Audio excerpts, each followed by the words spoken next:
messed up. Are the cameras in the right spot? The cameras are in the right spot. Hello, everybody.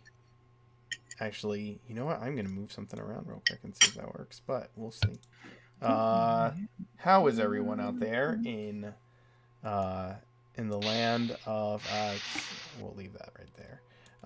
In the land of Twitch, we're back with the Road to Nowhere, our normal Saturday stream. I did put up our goal bar from the Extra Life Big Day event because it is still Extra Life's game day. And even though we beat our goal for donations, it is still a good cause. And so I'm going to leave that up there. And if anybody wants to donate to a good cause and go above and beyond what our goal was, feel free. We would love for that to happen. And you know what? We're still going to give away some dice. We hit the 50 subscribers. But I'm going to change that subscriber goal right now so that we can reset that and put up a new bar there so that we can give away another set of dice. What is today? Today's the 7th. There we go. See if we can't give away a second set of dice for this month. And we are still headed towards 500 followers, and when we get there, we will give away a copy of Tasha's Cauldron of Everything. We are slowly and steadily making our way in that direction. Thanks, Emmy. Yeah, the Extra Life stream was ridiculous. If you were not there for the Team Cringe stream, you were not there for Johnny's 50-something-year-old cougar manager for the Bard group seducing a hill giant and convincing him... and cuckolding. Yes, and convincing him to kill his wife so that he could be with her. So yeah, there were shenanigans had. There were lots and lots of spells cast. And let me tell you, an encounter that is built to be quadruple deadly for a mixed group of characters that are level 11 was almost entirely wiped out by a group of 12th level bards without breaking a sweat. In fact, 2 of their members weren't even in the room for 90% of the fight, and they still managed to kill almost all of 26 giants in a single room. I don't know what's going to happen next because there's a shit ton more of that space, but we did hit our goal of $1,000 raised for Extra Life, and so there will be a Team Cringe episode 2 sometime in the future. And I will be doing a lot of face palming during that as well, I am sure. If nobody saw Kim's character, he did a destructive wave by putting a goat on his shoulder and body slamming it into the ground. It was spectacular, to say the least. Oh God. But that's not why we're here right now. We are here to play the Road to Nowhere. And so, why don't we have our players introduce themselves and their characters, and we can pick up where we left off last week.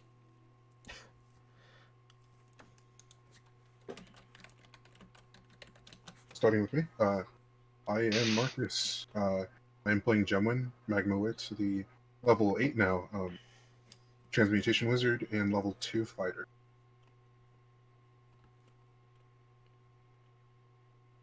Hi, I'm Rifle. I am playing Vargan, who is a Vidalcan fighter, who is on his own little personal quest to find out why the dragons left.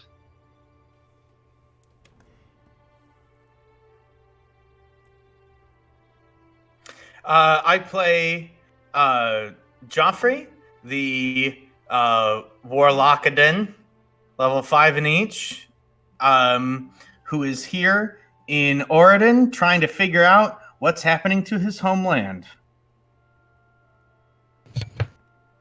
Hello all, I am Brad. I play Calith, the Awathan Barbarian. No flavor text today. And I'm Justin, playing Kerr, the Kobold Cleric, and I'm the only sane one of the group. Clearly. I am the Mark Knight. I am your dungeon master this evening.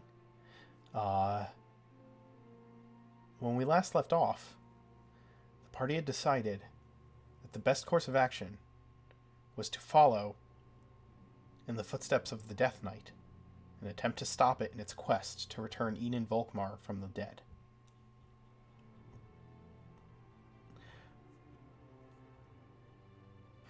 They had considered sending Corrin back to Twiland Hill. They were planning what route to take to get to Ravenreach, and they had considered sending a message to the Drow to inform them of the dangers of the orcs down below.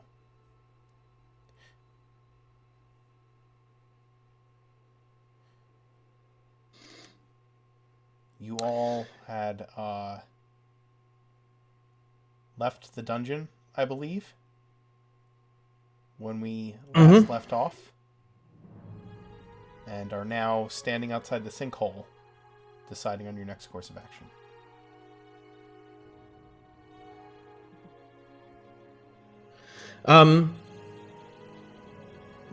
Joffrey is he's going to sit off to the side and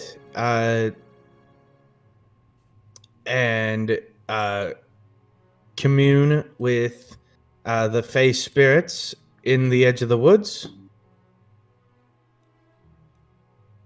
And it's going to take him about 10 minutes, in which he will not be responsive. Okay.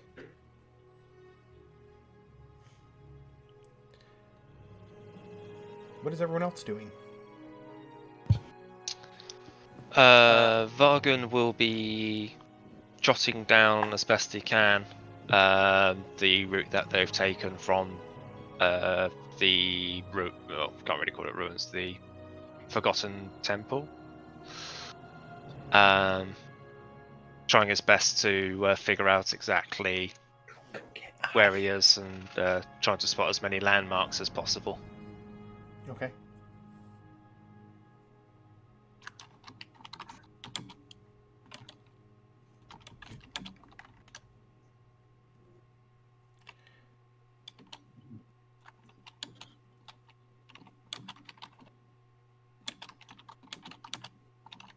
Seeing Vargan in a semi-idle, Gemmin would bring over all the books that they found down there, because a few mentioned dragon, if I recall correctly. Yes. So yes, there would be one in particular that I think mentions dragons, but the rest I think were, one was a ledger, and the other was a diary. Do you have a list of those books written somewhere? No, I just have their topics and how many I have. Okay.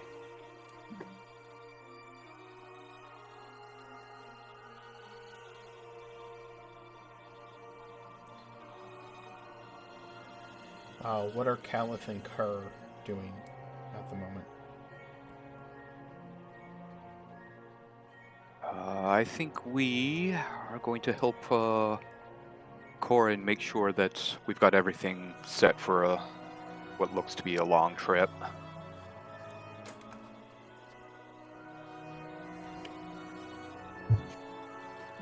Calith would help with that. Okay. Get ready for the trip.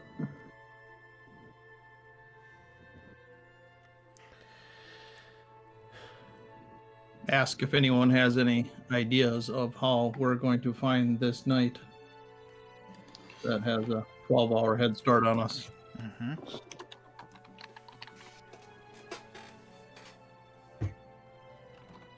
Do you know how to track people magically?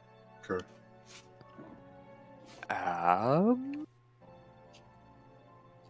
If I had the right item to do so, we could scry. Yes, might be helpful. What do you Hey, need to scry? Personal. What do you need to scry, Kerr? Out of character, I need to pick up the focus. That's worth 1,000 gold. Oh, you just need a focus that's worth 1,000 gold. Yeah, crystal ball, silver mirror, something like that. Okay.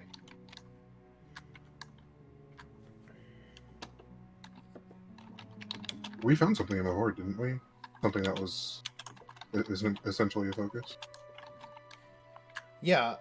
The if did we I found say well, now I can't pronounce it. The phylactery. Somebody needed that too. no? It was he found a The reliquary? reliquary. Reliquary. There you go. Reliquary. Yeah, But- that's. I was about to say a phylactery would be a big problem. The Actually, the opposite of a problem, but nevertheless. I think I miscommunicated last time. The crystal ball that you found, it is not the magic item crystal ball, but it is a focus that can be used for scrying. It is, Oh, yes. that changes things by Yes. a lot. Then yes, we actually can do that. Yeah. Have to find my. There it is.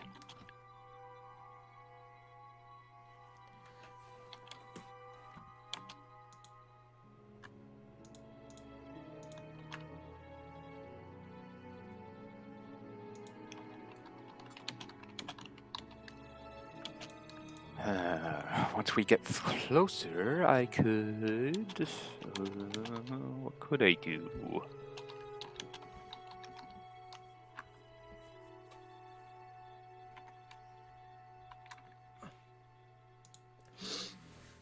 I need to look through my spells for a second.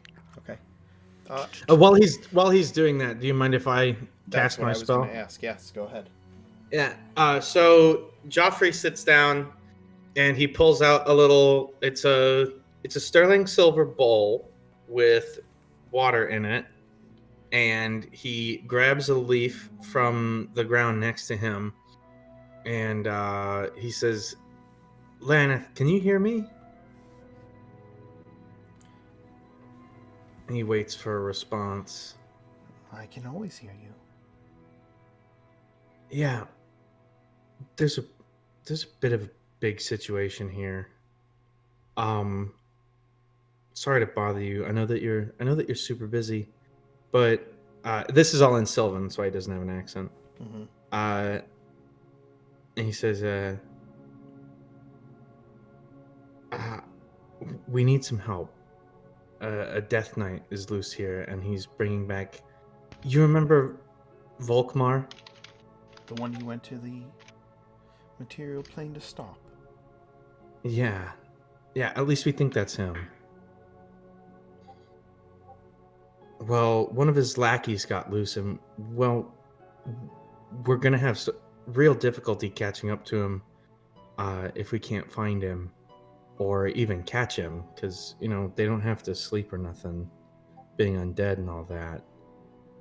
I think I might be able to ask some of the creatures around here for help, but we could really use some assistance with mobility. Is Silvano still in his pen? Of course he is. Do you think sending him to you would be of most help? Yeah, I do. It'd make things a lot easier. Then I should... You know how he is. Just give him a couple of carrots and let him out of his pen, and he. I think I can use the magic you gave me to pull him over here. You don't need to exert yourself. I will do so then. All right. Thanks, babe. I love you. And you. All right, and then he'll sort of exit his trance, and the leaf will have been blown out of the little bowl of water, and assuming Laneth does what I asked him to, like from behind the tree next to him is gonna walk out. It's a tan and white sort of mottled colored. It looks like it's got feathers on its chest. It's a giant elk, and it looks like it's got like feathering to the fur of the elk, Interesting. and big gold bands on its antlers, like in like rings, Right. and a brown polished saddle, and there is there are streaks of green in streaks of green, red, brown in the fur as it sort of sweeps back. Very cool. Very cool. And Joffrey will get up and he'll wrap his arms around the neck of the elk and be like, "Sylvana, it's so good to see you. We've got a bad man to catch." The elk gives like a nod and an affirmative sound in response. Like a honk. Yes. Yep. All right. Corin is helping to make sure that you have what you need for the journey. So what is the decision on the plan? Oh, Curry, you said you can scry, right? Yes, I can. Oh, you brought food. How thoughtful. Good idea. He won't stick around if we attack him. So, Oh, yeah, thanks, buddy. I appreciate it. but he looks so tasty. I know, right? He looks like a pastry.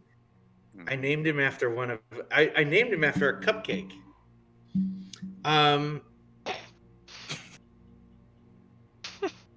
Excuse me, bird friends. And I'm going to use my new invocation where I can just talk to animals all the time whenever I want.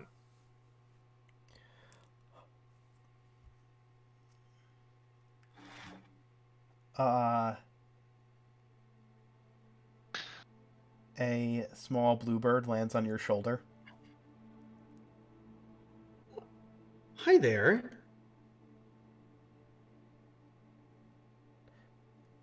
Well, we've got a bit of a problem. If you could help us out. Tell me, there were some bad men that may have climbed their way out of the hole. They look. He makes like a face, like he pulls his cheeks down, like to make like a skeletal face. Have you seen them? The tiny bird communicates that nothing like that has come this way.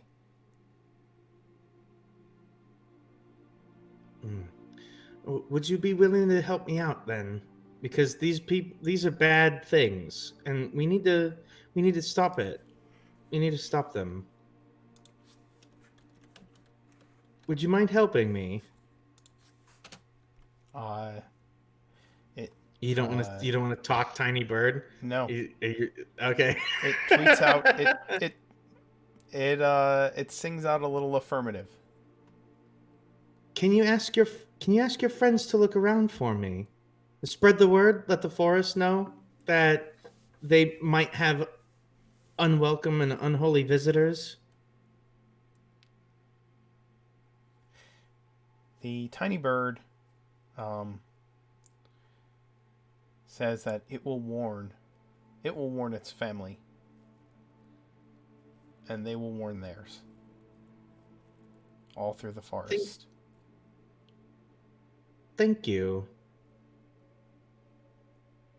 And then he'll like, he's got the bird on his finger as he's talking to it, and he'll give it a little pat, and then he'll let it fly off. Nobody else can understand this conversation. Yeah, this sounds like. Yes, Joffrey is literally speaking in bird to the bird, which he's never done before. Bird. And I look when at I the say rest of the group. when I say never done before, you've all known each other for like 3 days, so Yeah. We think he's lost it.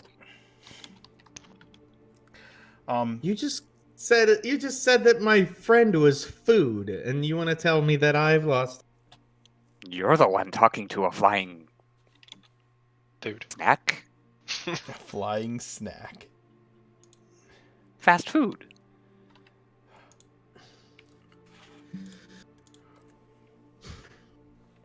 Anyway, without knowing a direction, I'm not really sure if I don't know much about scrying magic. Can you see which direction they'd be in? Oh, I believe. Well, I don't know. I've never cast it. It takes a little while. We know he's going to the Ravenreach area. Do you can you Could I- cast it? Can you cast it while on a mount? Like if I held on to you. Let's find out. Eh? Yes? No? Yes. Yes. Let's try.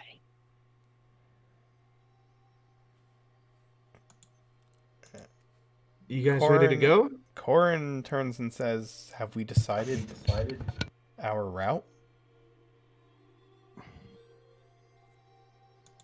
That's what I know. we'll be doing in scrying on the lieutenant. Is that not the plan? Well, I mean, it's not like we've got a lot of options. We need to stock up on supplies. We might as well head to, what is it, Riverdam Raft? You said it's called. The nearest city is Drakengard Keep. That's back towards the wastes. If you're heading towards Ravenreach, then the nearest larger civilization is Riverdam Raft. There are small towns and villages in between here and Riverdam Raft, off the beaten path. But that is the next, the main thoroughfare, the old Imperial Highway, the Guards March, leads to Riverdam Raft. Time check? I think it's mid-afternoon is when you came out of the sinkhole. Okay. After I'm done with putting as much information I can about the location of the Forgotten Temple and where we are and such, I'm going to rummage around in my cartographer's map case, and I'm going to attempt to use Map of the Moment. Okay. Wish me luck. Can you show me Map of the Moment? How do I do that? Uh, Just copy paste it or something? there should be a way to show I think if you click its the die. text in VTT, I believe. I can do that. I've copy pasted it in the stream chat. Okay. I don't see any. I got it. handy- I'll read it. Display in VTT.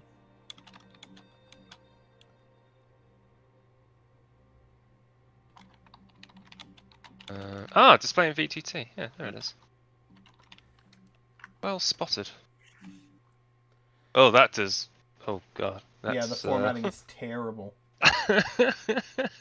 Yeah, I think it's better. I think it's better. Did it the other way. Gotcha. So it can tell you about a landmark in the surrounding terrain. Yeah.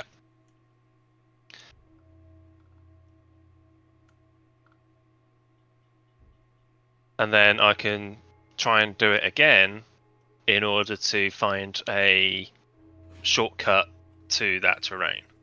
Gotcha. That's the idea. It may take a few Understood. tries because it's a DC 15, Right. but I can do it. I can attempt it once a day. Okay. All right. Yes, There that goes is an, nothing. that is an Acquisitions Incorporated magic item. It's Oh. David. Oh, no wonder I've never seen it. Yes. That's pretty cool. It's very is cool, really isn't it? It's so suitable that's for my character common? as well. Ah, bugger. No, fail.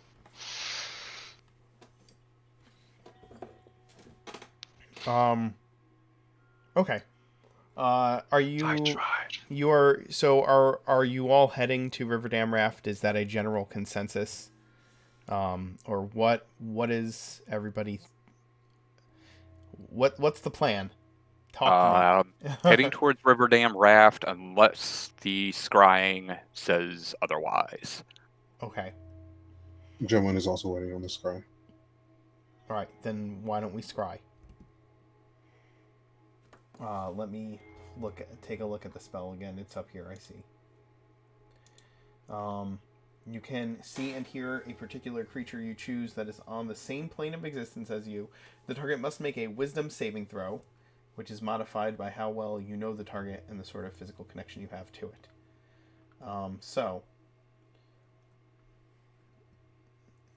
So firsthand, you have met the target.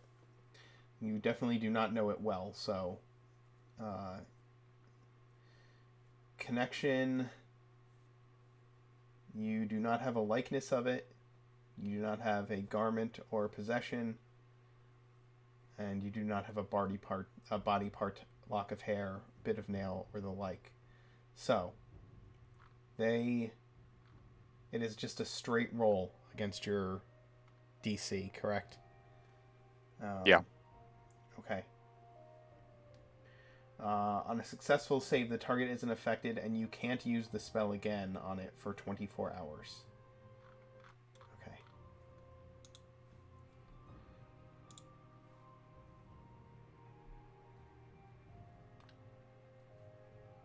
So, I have a question for you, Kerr. Hmm. Would you scry on the Death Knight or on one of his whites?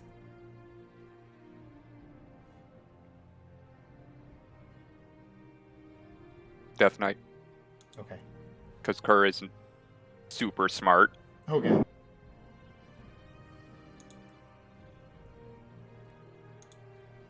And it's a wisdom save? Yeah, DC 16.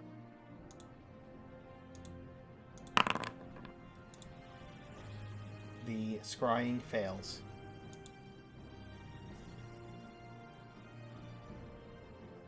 You grab the crystal ball and attempt to catch sight magically of your quarry, and the eyes of Solavel appear in your mind's eye, and you just hear the word no.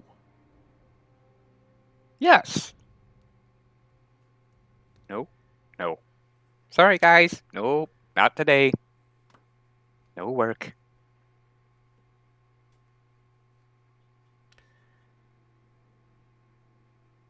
We can try tomorrow, though.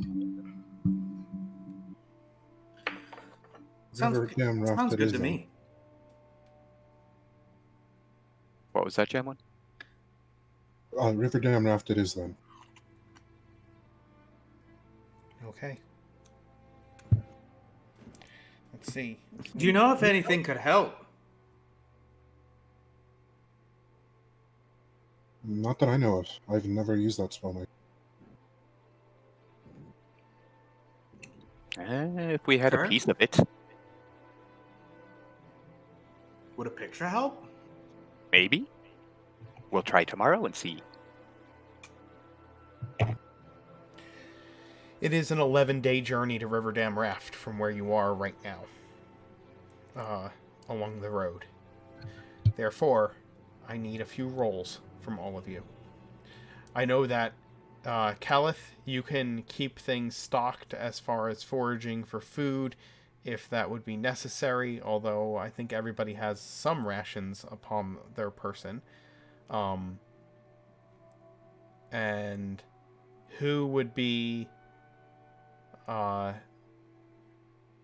let me put it this way. I need someone who is going to be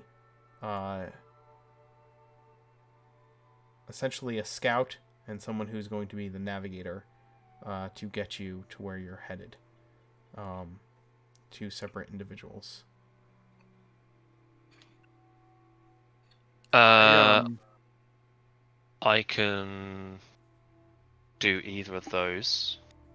Vargan is proficient in survival. Calith can as well. I think the man with the magic map might be the best navigator. Only when the magic map works. And I've already used that for the charge for today. Yeah, But but yes. if it's an 11-day journey, you've got 11 more chances. True. Or 10. Whoever is going to be... I'll do the navigation stuff. Okay. I will need a couple of rolls for each Okay. day. I will need... I'm assuming you're traveling at a normal pace the entire time? Yeah. Okay. Okay.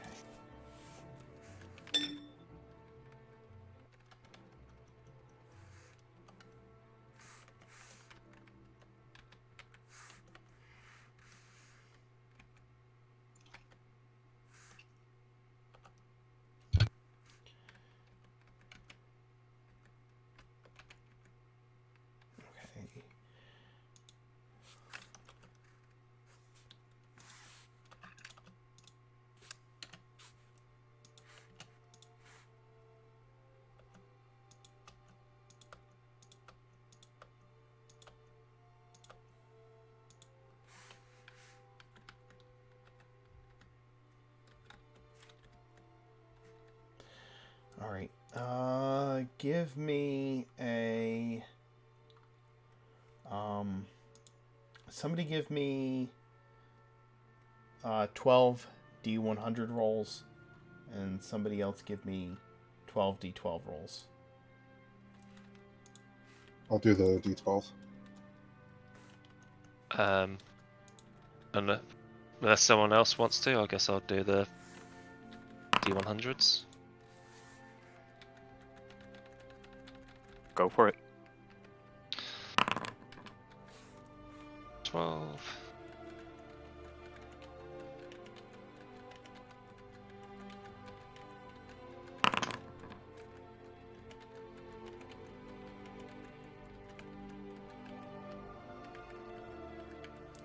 Okay, cool.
Okay.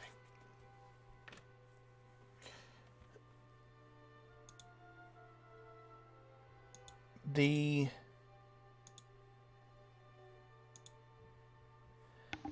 first day of travel is quiet. There are light clouds. It's warm, but it's the warmth of high summer, but there's a nice breeze, and for a trip to stop a dark entity from bringing horrors upon the land of Oridon, the trip is decidedly discordant to that. There's not many people on the road. Travel is light and enjoyable. You see the ancient forest getting further and further away. Off to your left, the mountains receding behind you, and grasslands opening up before you.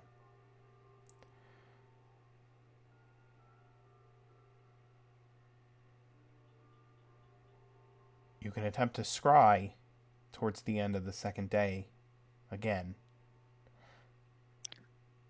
Or towards the end of the first day of travel again. And even making camp that night. It's a starry sky with few clouds, and the moons of Oridon shine just slightly upon the land. This night, there's actually multiple spells we would like to try before anything. Okay. First off, we would like to cast Divination and ask simply, are we traveling in the correct direction?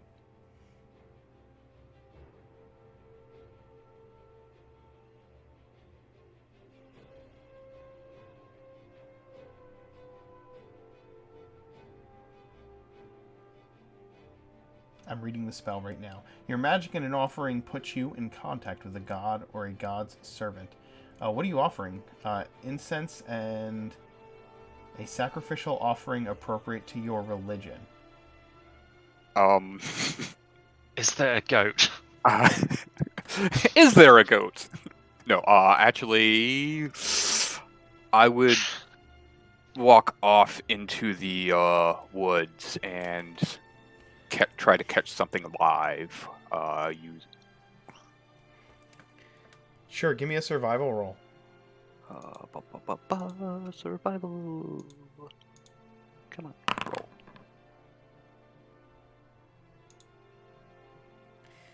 Sure. You find a chipmunk that you're able to catch. I assume there's some scurrying and random pouncing. Oh, probably, yes. Yes. And then once we have it down, we'll light the incense and clear some of the dirt on the ground and put some marks around it. Then light the incense and use its entrails to see further than we can.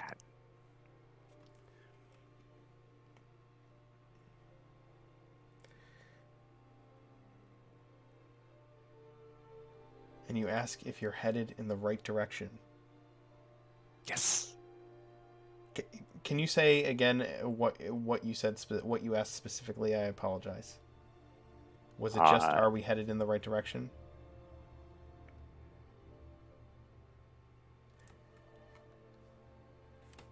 Are we headed in the right direction to catch the Death Knight that we are following?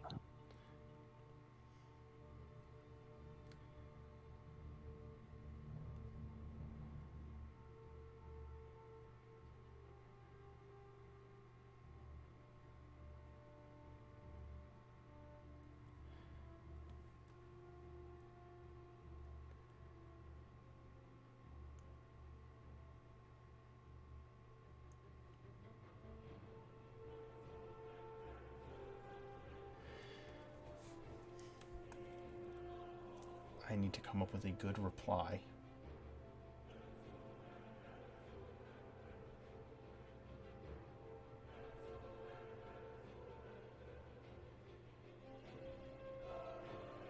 So, Gemwin, You how do you keep your armor so shiny? you answer yourself in a different voice, Kerr.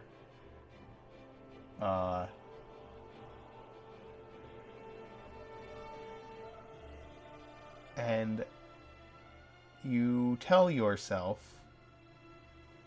that you are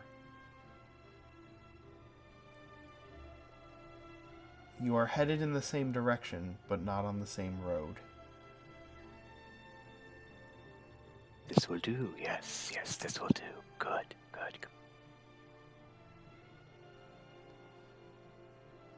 We will go back to the camp. Yes, we are in the right direction. Yes. Not the right Did you path. Were you able to scry? No. I asked the many-voiced god if we were going in the right direction. If you wish, I could try scry. Gentleman kind of looks around like, do we trust the mini voice god? We do. We're trying. Can I try and do my map thing again? Yeah. That night, Alright. absolutely. With the map at the moment, it's a bit. I'm not quite sure how you want to handle it. If either I specify what it is that I'm trying to get, or if, as the DM, you just want to give me. Choose a landmark. Yeah, like, well, because it's quite open-ended, because it says related to your current mission or inspiring a new one. I'm right. assuming you're looking for a landmark related to your current mission, correct? Well, the thing I was thinking was that rather than trying to get a map which leads us to the Death Knight, I want a map to lead us to the Grimoire that he's trying to find. I see. Ooh, he's a smart one. Yeah. Because we don't know that the Death Knight knows where the Grimoire is. That is true. That is true.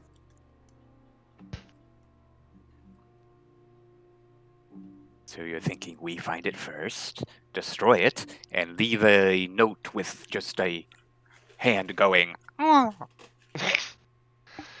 It's certainly an option. Shall I just roll and then you can decide how you want to handle it? Yeah. Alright, your map case becomes a common magic item. In addition to storing normal maps, your cartographer's map case can be used to generate a special map identifying a shortcut. You can use your action to make a wisdom perception check, and with a success revealing a map buried in your cartographer's map case noting a relevant shortcut, your travel time is reduced by half while you follow that route. If you succeed at the check by 5 or more, the map includes notes on the terrain, granting you advantage on the next ability check you make to travel through the mapped area in the next hour. Once you use this feature, you cannot use it again until you finish a long rest. A long rest. But that's the map of shortcuts. Right. You can use an action to make a DC 15 perception check and search your cartographer's map case to find a map either related to your current mission or inspiring a new one. On a success, you find a map with a prominent landmark. The map has information on the natural terrain within 1 mile of the landmark.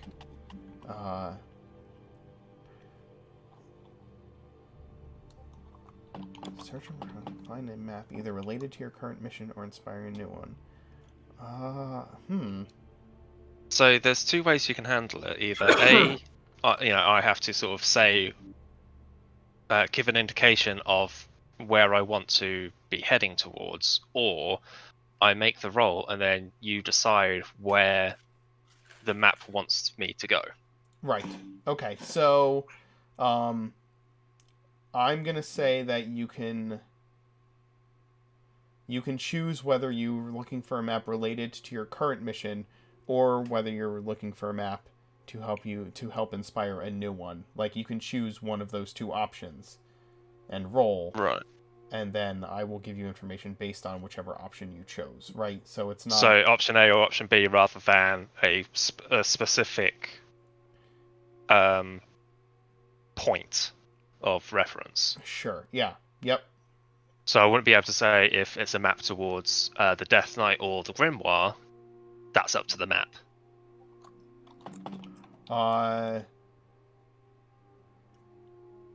Yeah, I think if you're like, okay, we need to find a way to get to where we need to go before. I think your current mission is to try and head Technically, off. our mission is to stop the Death Knight Stop from the Death Knight. Right. getting the Grimoire. Right. That's this is why I'm Yeah. wanting to sort of hash out the details here. Absolutely. You tell me what kind of map you're looking for, and then make the roll, and I'll tell you what you find. Why don't we do it that way? Okay. This way we can kind of finesse it a little bit and work together to make something narratively cool. All right. Well, yeah, I want a map to the Grimoire, ideally. Right. You're looking for some kind of map that might help lead you to the Grimoire. Yes. Okay. Beats the. Yeah. If you want to make it as wide a net as possible, a map to beat the Death Knight, because that is ultimately our goal. Right. No, let's not get too far ahead of ourselves. Right. So perception. I'm gonna fail the roll anyway, but You rolled a 15. exact. Yes. Beats a beat.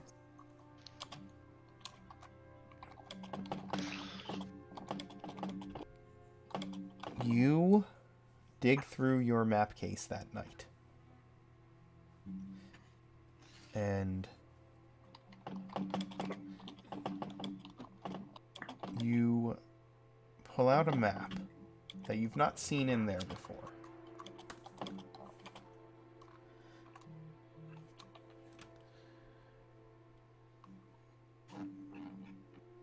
The map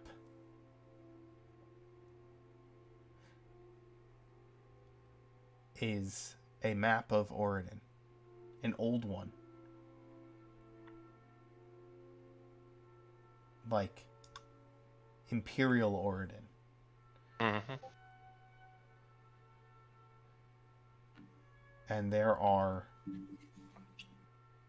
4 points on the map marked.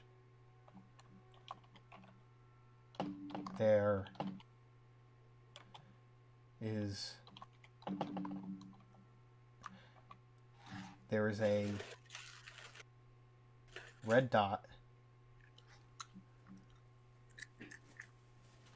that is marked on Ironstone Hall. There is a red dot that is marked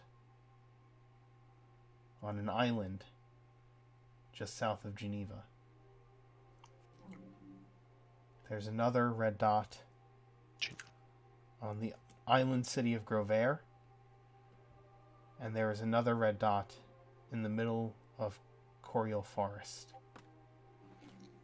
There is no roadway leading to any of these points on the map. But these 4 points are highlighted. You wanted a map that would get you to the Grimoire before the Death Knight would find it. And this is what came out of your map case when you searched it. Okay, so you got one at Ironstone Hall, one that is on one of the islands off the coast of Geneva, Geneva. and one that's at Grovehair, and the fourth one, sorry, was in the middle of Coriol Forest. Oof. Are there any other keys on the map? Anything that to give me a clue as to if, like, there's any kind of frick, what's the word I'm looking for? Route that I'm supposed to take, as in, sequence that I'm supposed to go. There is a Sylvan. There's a Sylvan rune, almost like a signature, in one corner of the map. Do I recognize? I read Yes. Sylvan, so do I recognize it? Yes. It is a rune that is not exactly. It's not a Sylvan letter. It's a combination of letters that is often associated with the wizard Merwin. Okay, and who was the wizard Merlin? Okay. Yeah, I will give you all that information because I know you're a little newer to the setting. Sorry. That's okay. That's okay. I expected you to ask these questions. Merwin was the advisor to the emperor of the Valkyrian emperor from the inception of the empire until the last emperor died. He was the one who helped to defeat Enin Volkmar. He was the one who helped form the empire some 1,000 years ago. He was the one who gave the commanders of the 7 legions of the empire their blades that essentially made them knights under the emperor. There are all kinds of stories about Merwin. And considering your history is super high, you would have heard many of them. Yep.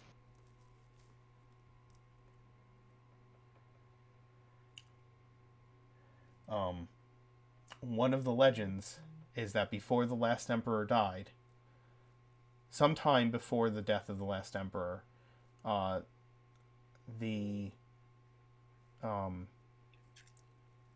of the rulers of the empire and Merwin and many of the learned scholars came together and decided that there were certain things that were too dangerous or too powerful to be in any one person's hands.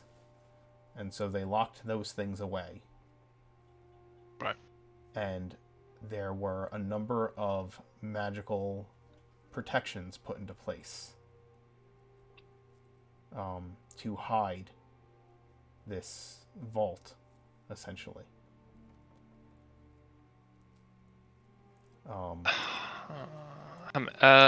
Where are we on the map right now? You are about here at this point.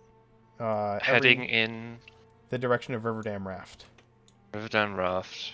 Mm-hmm. Every hex is about is 15 miles of travel. About 2 hexes would be a day's worth of travel, essentially. Yeah.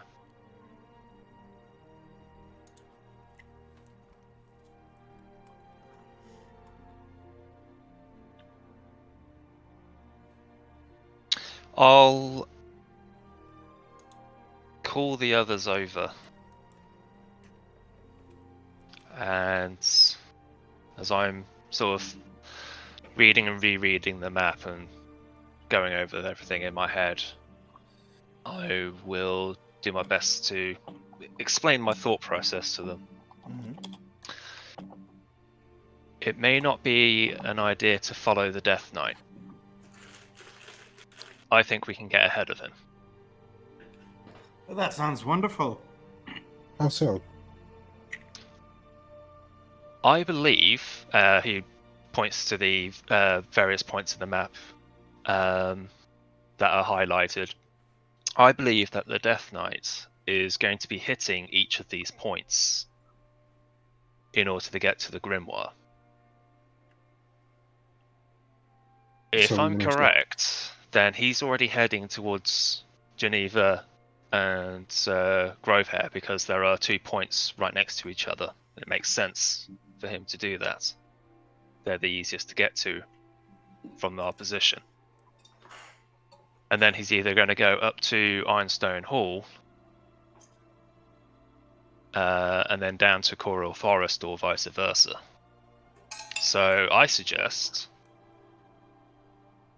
since Coral Forest is closer, we go down there first and see what we can find. But wait a minute. If we go and retrieve this item, and then we try and head him off at these other locations, won't we just be bringing what he's looking for to him? Well, that's the thing. One way or the other, he's going to be heading. Either he already knows where they are, or they are calling to him.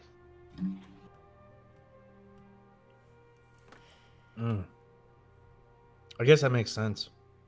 So, worst case scenario, they're calling to him, and there's nothing we can do to stop him from trying to reach them. In which case, they're better off in our hands. And he used his Best thing. case scenario, he knows the location of which they are supposed to be, And then we find him and move him. if we find them and move at least one of them, then we win.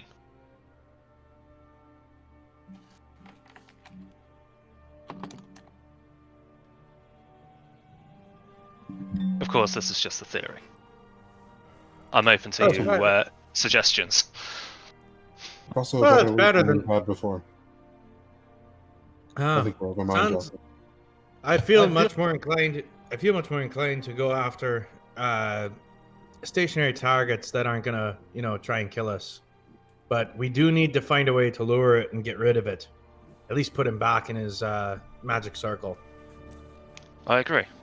But, like I said, this way we can get ahead of him, and he'll have to come to us.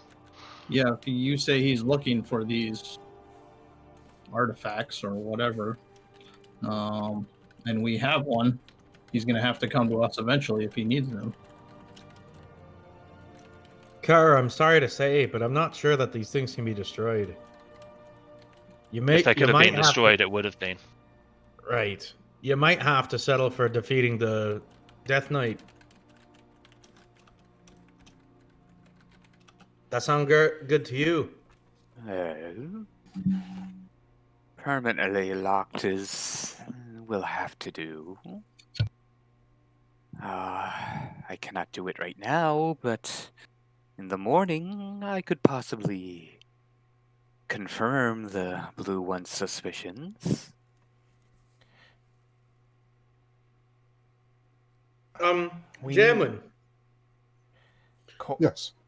Gemwin, you're talented in transmutation magic. To a degree. Is there any way you can make like a little statue of the Death Knight or one of his little white friends?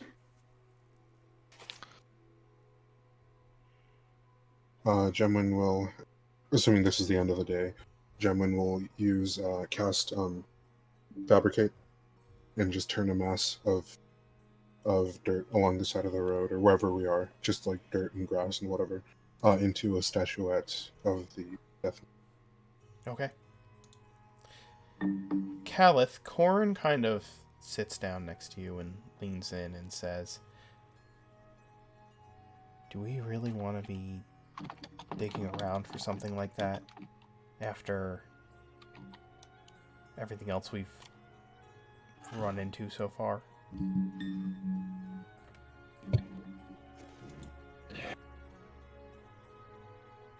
I do see where you're coming from, but we are trying to right the wrong of the release of the Death Knight, which we are partially, if not fully, responsible for. This seems like, I'm not, that I'm not one wise in the ways of magic. If they say this is the best way to track him. Who are you who are so wise in the ways of science? I'm just worried What we are you- might uncover something else that could be, bad. Is it just Corin is it Corin only talking to Calith? Yeah, Corin's kind of having an aside with Calith right now. Ah, got it. Okay.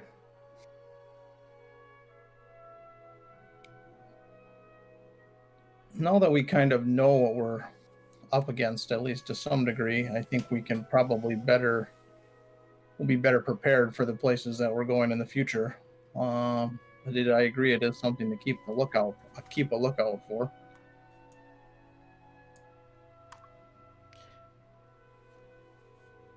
Oh, was I given what was it, a journal and something else?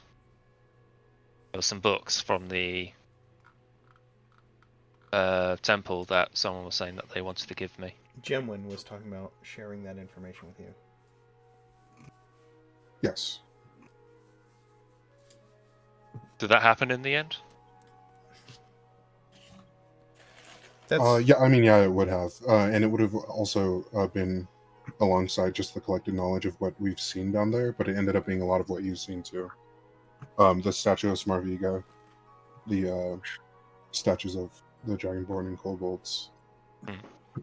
The fact that the tomb or the temple was made by the hands of many different races, but was influenced by Draconic design or something along those lines. Yeah. But you were talking about some actual books that you took from down there. Yeah, I forget which one mentions. Do you recall, Mark, which one mentions dragons? Because it was only one, I think. I will have to. I don't know that I wrote them in my notes. Let me double check. Yeah, I don't have titles or anything. Yeah. If I don't have them in my notes, I'll have to go back to that adventure and pull out the information for you. Can I just say then that during our, whatever direction we end up going from here, I'll spend my free time, so to speak, going through them. Yes. Seeing if I can pick up anything useful. Absolutely. I do recall that it was the books in the library, because I got them at the same time as the necromancy books. Yeah. Yeah. Because there was also a book. I know there is a book on some Awathan religious information, and yeah, I've got that one. That's still in my mind. For if it comes up, we'll talk about it. Otherwise, I'll send you something about it for Cal's downtime. I've been working on it, by the way, so I'll actually have some information in the near future. Cool. That's a little worked out. And yes, I believe there was some book on dragons that would have some information in it.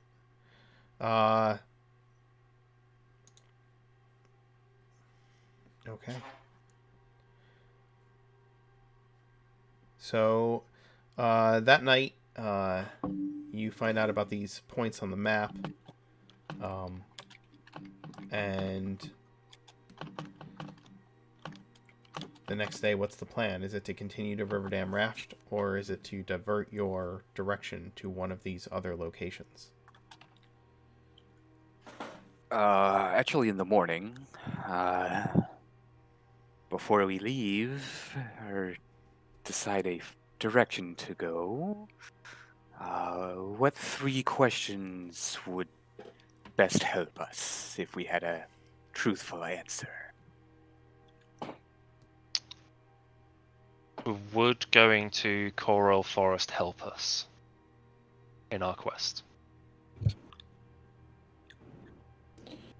That's pretty vague. We should define the quest a little better then. Well, how much information? I mean, how detailed can the question be? How about, is part of the grimoire to be found in the Coral Forest? What is Will the the Death Death Knight's Knight- objective? Do we want to ask a question about the Death Knight's connection to the grimoires? Can he find them? Is he looking for them? Is he going after them? Is it a yes or no answer? The locations. I know that's a lot of questions, but Out of character, yeah. I'm going to cast Commune, so yes, it will have to be a yes or no answer. Okay, so 3 yes or no questions. Vargan sort of like holds a finger up in a sort of haha. It might be an idea to find out if the Death Knight can sense the grimoire. Yeah, okay. Yeah.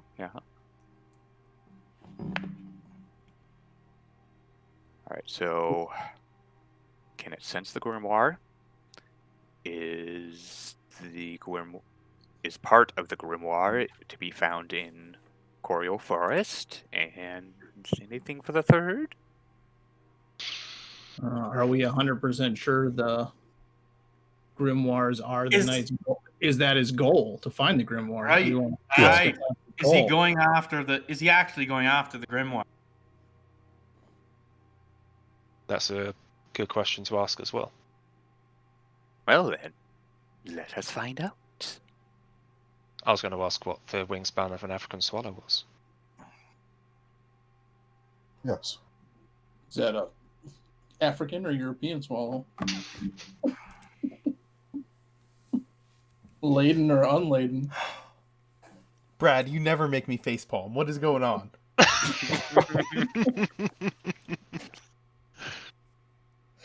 I might not know song lyrics, but I know Monty Python.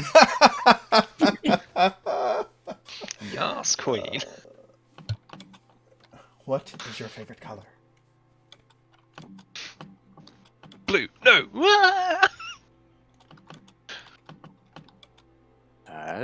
Then we shall plop down before we leave and cast commune and ask our questions. You contact your deity or divine proxy and ask up to 3 questions that can be answered with a yes or no. You must ask your questions before the spell ends. You received a correct answer for each question.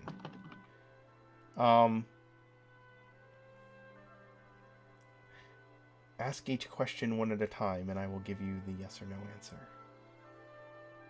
Or unclear. Is part of the grimoire to be found in the Coriol Forest?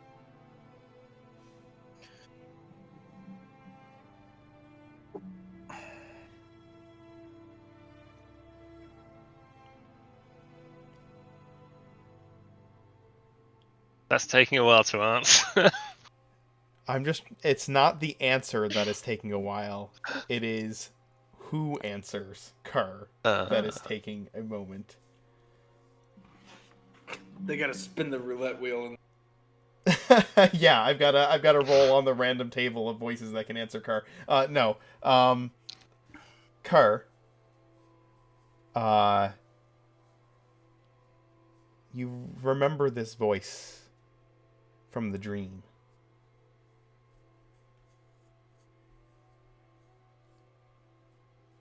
And the first answer that you get is, "No, you foolish boy."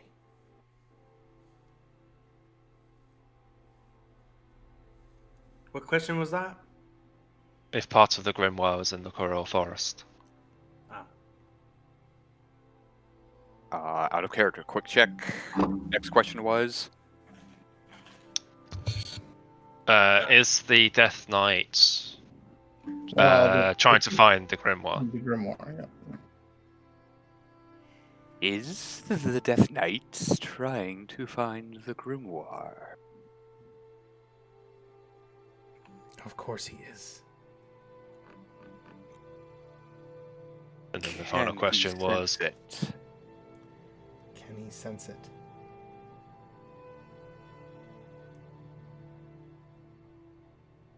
No.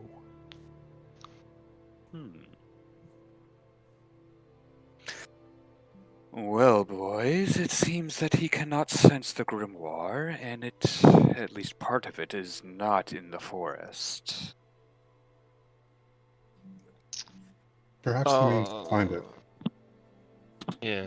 I'll take a look at the map again. Is there anything else on the map? Unless he wouldn't have went, the Death Knight wouldn't have went there first. That was closest to where we were. He might have already have it. He didn't have that much of a head start, did he? Well, that's true. That's a pretty long ways. Yeah, he had a half a day's. He had 12 hours head start. So.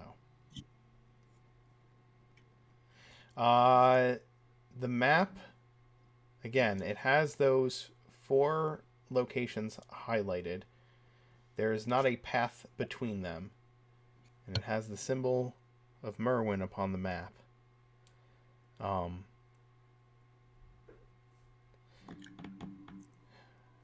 Is there anything else indicating?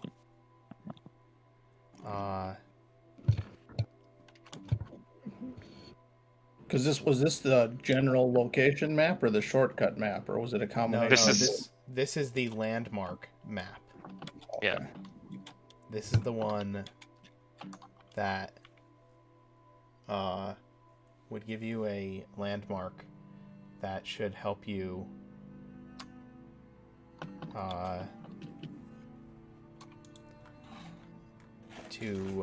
help you on related to your mission. To stop the Death Knight. Right. And specifically to get to the grimoire Before for him. the Death Knight. Could be that these places are clues as to where the grimoire is, the vault. Each of these places has some sort of clue or key that is used at the vault.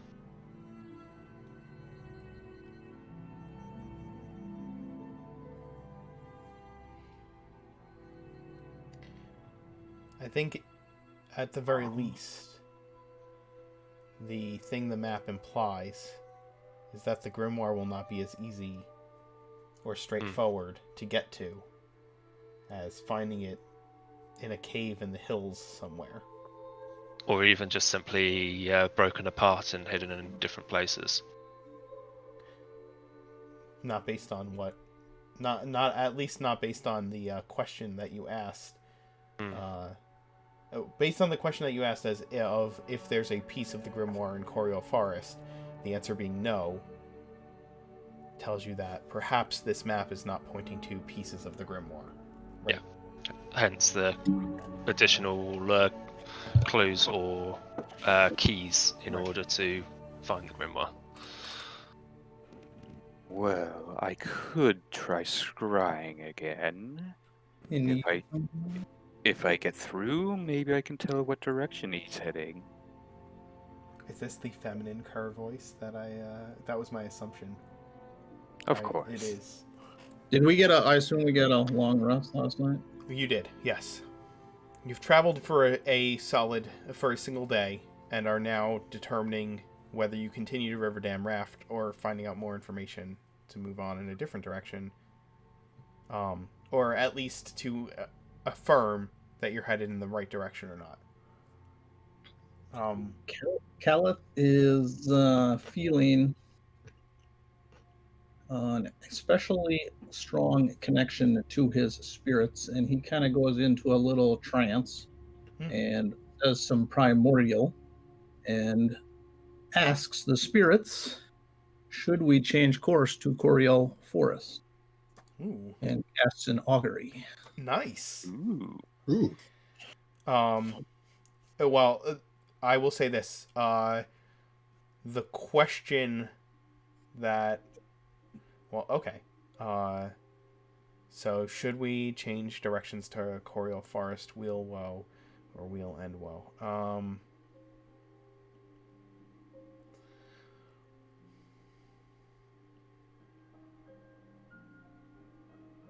So the course of action would be going into Coriol Forest. Mm-hmm. And changing the course of action would be changing direction to Coriol Forest. That would be the action.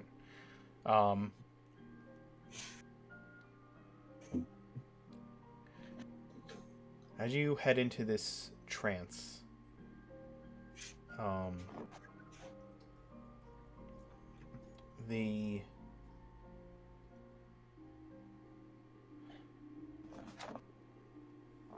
your ancestors begin to kind of swirl into your vision.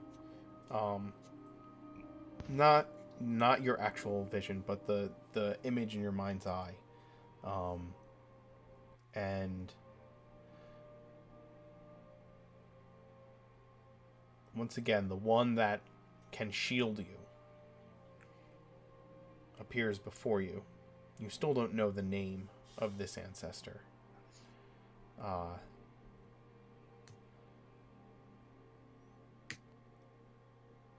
And he tells you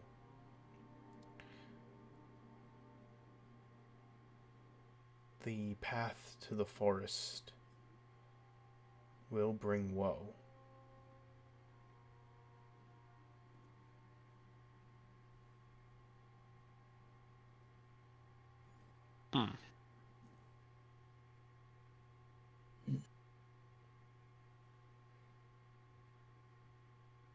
Guys, I have a bad feeling about heading to the forest.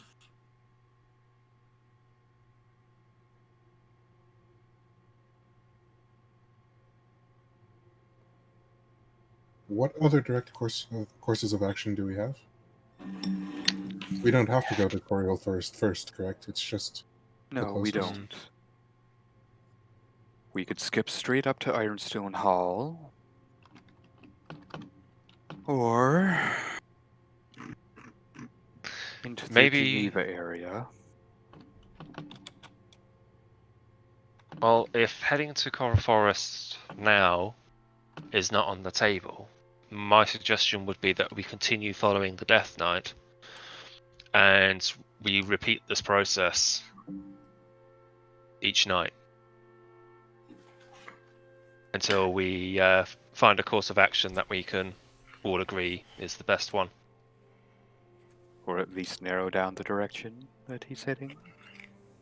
That is sound.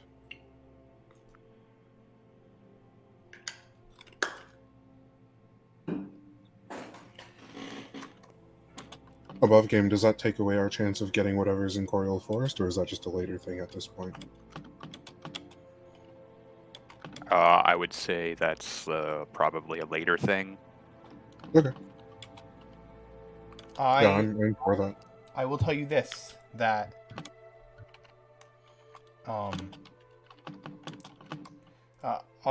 just at again above game, you know, woe just means that if you go that way, bad things will happen. It doesn't necessarily mean that if you stay on the path you're on, that bad things won't also happen, or vice versa. So it could also mean that there's going to be a tough time. It just says for bad result or for good result or for both good and bad results, and nothing for results that aren't especially good or bad, right? Augury is not a don't go this way or go this way. It is if you go this way, there will be a bad result. But he didn't ask but he also didn't ask if we stay on the path we're on. Is that the right decision, right? Like, or is there good or bad that way? So I don't want you to take away information that wasn't asked. Okay, does that make sense? If we change paths and go to Coriel Forest, it will lead to woe. That is the information that you have. How about this then? Gemwin, dear, would you lend us your brilliant skills and make that image of it again? I will scry and see if I can tell what direction it's going. I can cast that once every short rest too, so I could ask about where we're going in 4 hours. Yes. And just We- to be clear, the rest of the spell says that every time you cast it before taking a long rest, there's a greater and greater chance that the answer you get is random.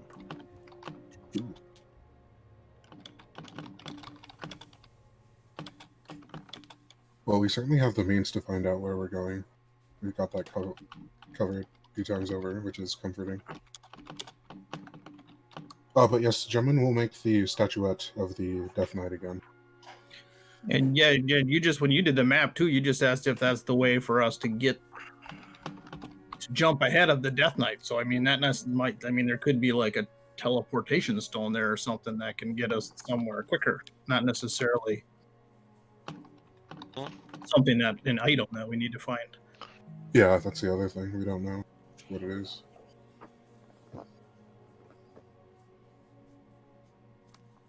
out of character, it's probably one of Mirwan's vaults that we would could enter and exit somewhere else, is what I was thinking. But Yeah, maybe.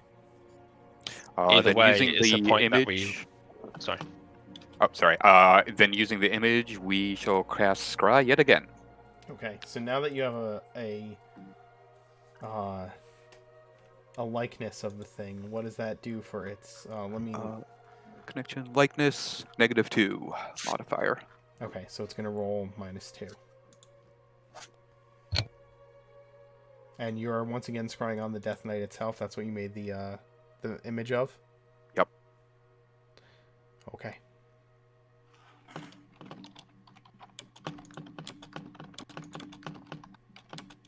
And if this doesn't work, then next time we will try one of his assistants.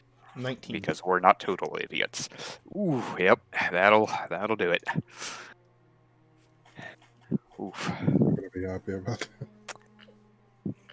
Yeah. What did he roll? 19. Next. Yeah. With the -2, it's a 19. God. Nice. Well, next time we'll try one of its assistants. Wait, that wasn't enough? No. No. Let's It see. has to roll against his DC to prevent the scry we want from him. We working. want that to fail. You want it to fail. Balls. Sorry, well, no rolls came up for me, which is why I was Yeah, a bit it's confused I'm about sorry. who was rolling what. It's set to private. But the Okay. chat can see it. The players Oh, cannot. okay. See, I wasn't like cheating, so I know that. I don't care. The chat is on a delay, or the video. There's a delay to Twitch, so by the time Yeah. you see it on there, I've already declared the roll. Okay.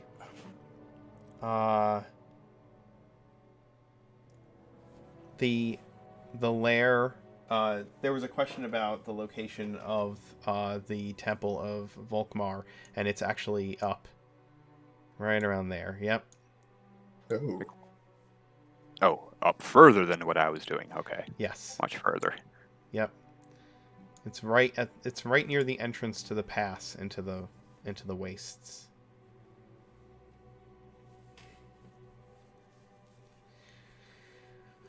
All right. all right. The next day, So that day of travel, because you were doing some of those things in the morning. That day of travel is equally without event. Similar weather. You travel even further away from Coriol Forest, and the mountains get even further in the distance behind you. Kind of more like a darker hue of blue than the rest of the skyline back in the distance. And you've let's see, that's the first day is here, the second day you'd be about here. The air is a little drier here, a little hotter, but not uncomfortable. And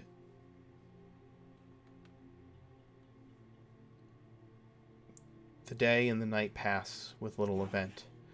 When you get to this crossroads, you come to a small town. The town the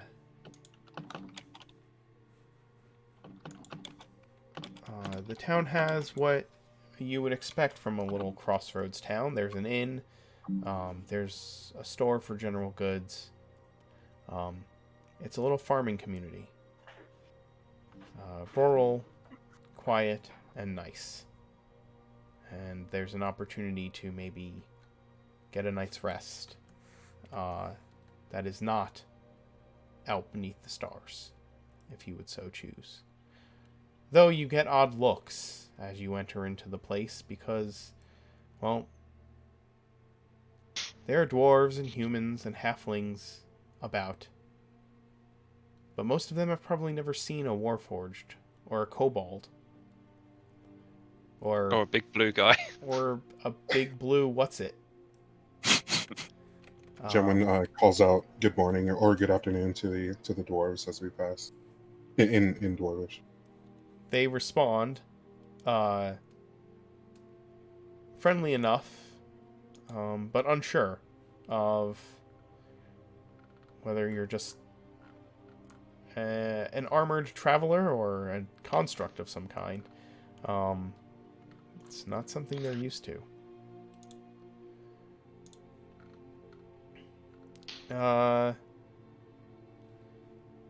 Name of the town is Rano. Rhano.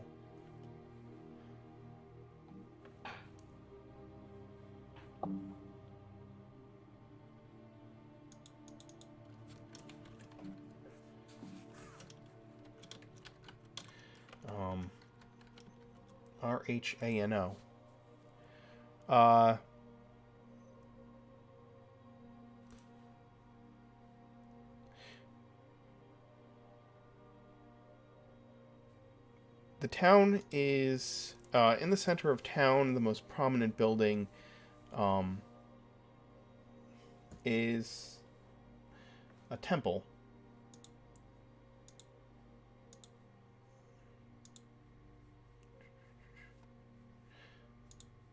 Yes. Yes. Temple to yeah. who or what? To there's a temple. There's a temple of Nadara in the middle of this town. It is the god of nature and the changing seasons. The temple is a large white building with lots of open windows, and a tree grows through the center of it and comes out the top. The branches of the Joffrey. tree are in different shades of the different seasons. There's like one, in spite of the fact that it's high summer, there's a branch that is ripe with buds, as if in the midst of spring. There's one that is fully full of green foliage. There's another that the browns and oranges and reds of autumn fill the branch. And then in the last, there is a branch that is bare of any leaves at all.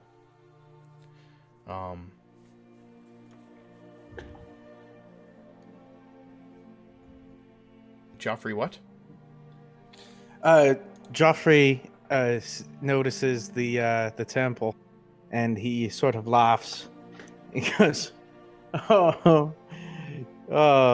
you guys still think that deities are the ones that change the seasons? It's just cute, is all." Is that not the case? Not in my experience, no. Who does?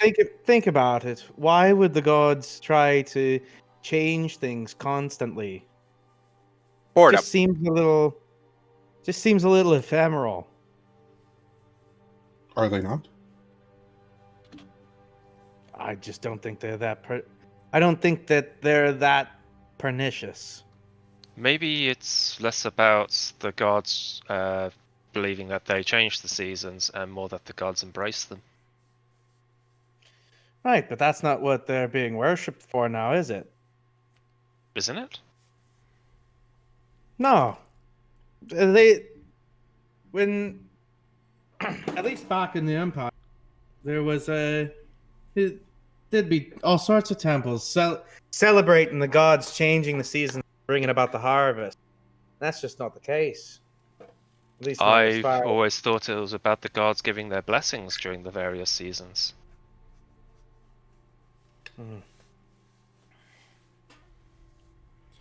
Regardless, there's a reason that you clearly have your what is it, predispositions? No, Perceptions. You have your perceptions, and that's fine. I just think it's a little funny. Well, certainly in these regards, perceptions can be misleading. However, it is not how I perceive it. It is just merely my understanding of the situation.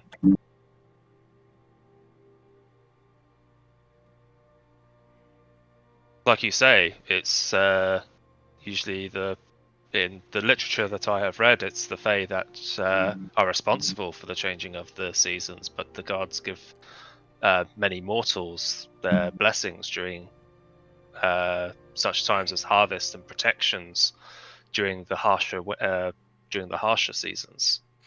I guess my point is that it's a lot more complicated than human faith typically allows it to be. And I concur. But then people need to simplify the world in order to readily understand it. Right. I can agree with that. Or at least that's my perception. Can anyone here With a little dwarf? smirk. Can anyone hear what? Can any of you here speak dwarf? I find that these these years out of the material realm have made my communication skills a bit rusty. Apparently. What's a dwarf? Vargan helpfully gestures towards one of the dwarfs that helpfully said were wandering around. So those ones. That's a dwarf. Oh, I thought that was just a fat human child. With a giant beard? I don't know you humans. I'm not human. Well, wave at Joffrey, you callous. Yes, I can see how you could easily mistake us for the same race. You tall ones all look the same to us. Must be the altitude. There's an inn in the center of town in addition to the temple, the half full cask. It looks dwarven in make. At least the designs of the architecture have dwarven influences. And it sits atop a kind of I don't want to say a foundation, but a rocky outcropping that's coming out of the hillside it's built into, that is made of what looks like quartz. That gives it an interesting look to the building itself.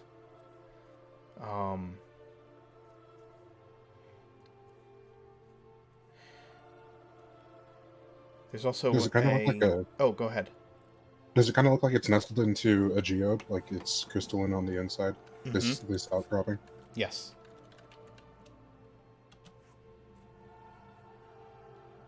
Yes, that's exactly what it looks like. There's also a kind of a town like meeting hall or municipal building in this center square, and in front of that is a carved spire of obsidian stone with a placard on it that simply says,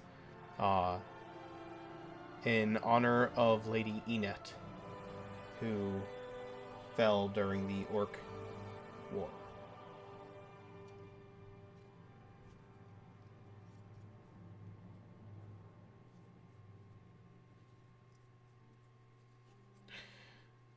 This is the town you find yourself in. People seem friendly.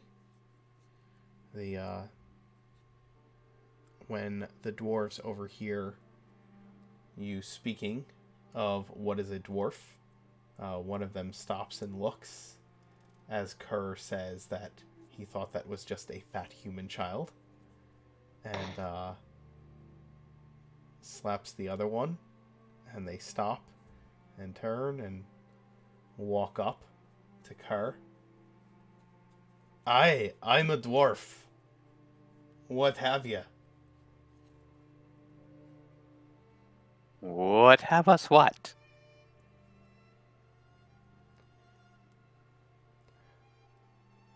Gemwin will sidle up next to Kerr and say in perfect Dwarvish, I can't do the accent myself, but in the perfect accent, he is just unfamiliar with many things that aren't gesturing toward him kobold related.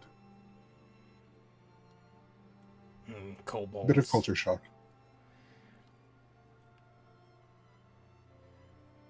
Kobolds aren't very smart creatures. Aye, look at this one. He's wearing spoons. Are they speaking in common? Yeah, Or they're still in speaking Dwarven? in common. Oh. Yes, we are wearing spoons. Very good. Kobold made armor. Works better than you might think. It has proven to be quite effective.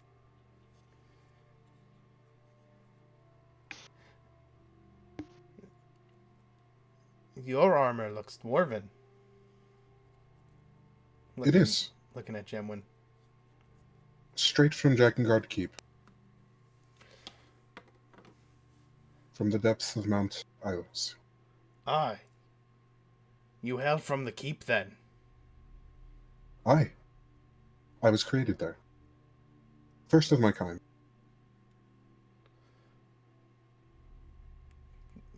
The dwarf gives you a good hard look. Perhaps you know my creators, Minowin and Jamera Magmowit. Ah, the artificers, aren't they? Correct. Ah, their name Gentlemen, and reputation I- precede them. They do. I'm glad to find that.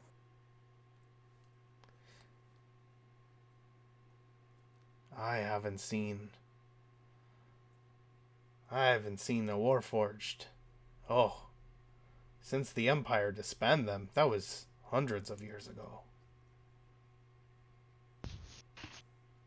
Yes. My creators, parents, however you wish to designate them, wanted to improve on the old design. Not just mechanically, but in theory and in mind.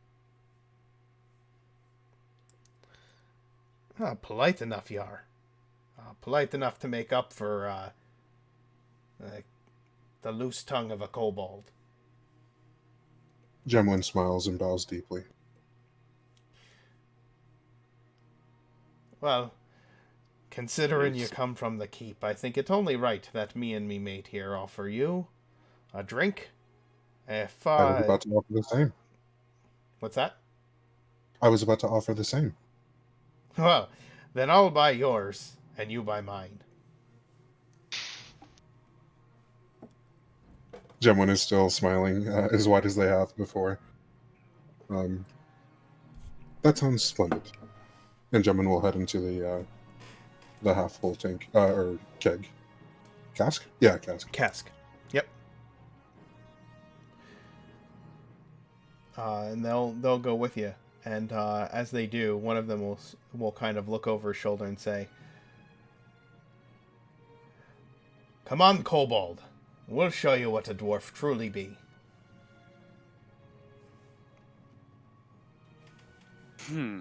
Really now? Well, we will just see then. The dwarves kind of cast a glance between each other and then look at Gemwin.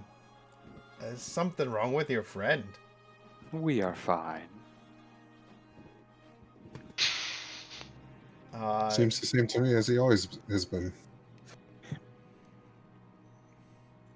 They head into the half-full cask with Gemwin and Kerr. And what exactly is everyone else doing? I will go see about lodgings. Okay.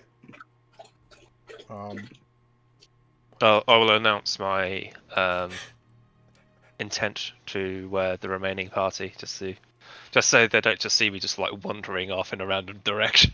sure. I have to say, there are times where things happen, and I get a glimpse of Justin's look on his face. And it's always so expressive. Always.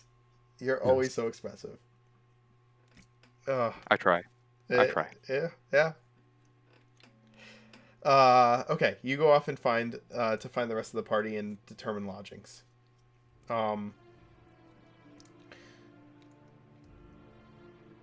Joffrey and Caliph, I'm not sure if there's something you want to interact with in this town, but I know that you all want to would probably take a rest before heading out the next day, and I know that some of you want to cast spells. So, but this is the first port of civilization you've been to in days.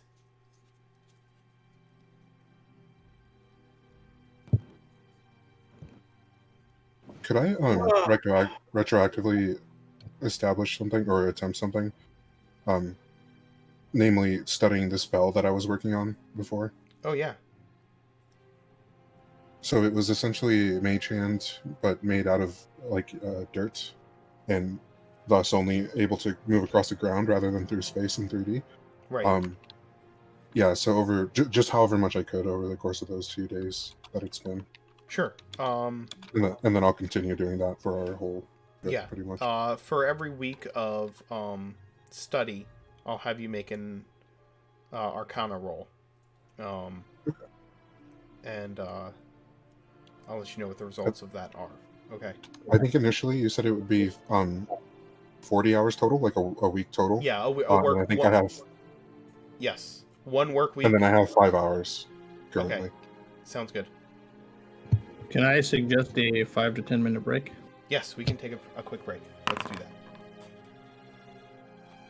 We'll be right back.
Hello, everyone. We are back with a vengeance. The dwarves have brought some of you into the inn, and you. The inn is held by a gruff-looking proprietor, dwarven proprietor. He's missing a large chunk of hair on the side of his head, and also a large chunk of scalp that has been scarred over on that side of his head. The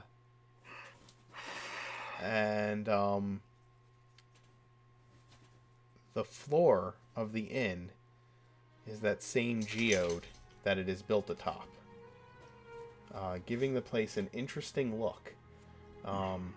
The candles from the chandeliers and the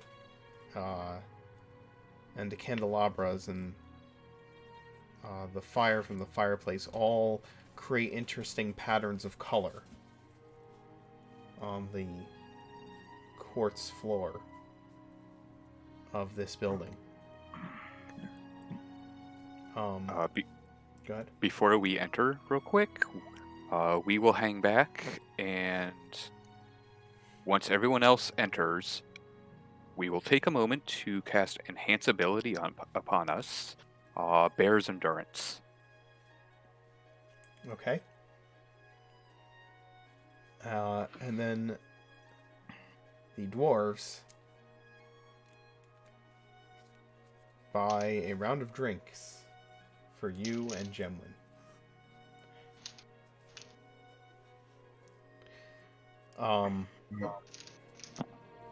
Continue. Sorry. Gemwin buys it around for them. No, In nice. kind.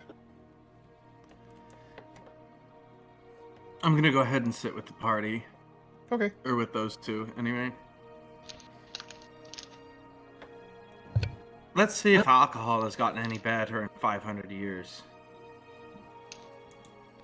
The one dwarf that is sitting there with you says, "What? I'd say it has." Well, I certainly hope you're right. Would you like to put some money on that?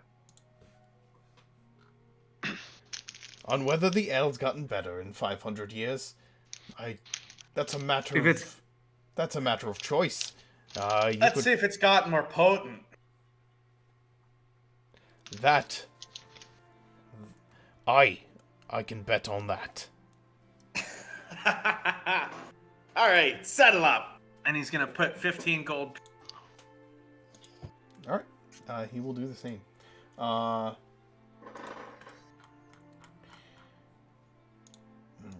me take some notes right quick. Well then, No. here's to getting drunk for the second time in our short lives.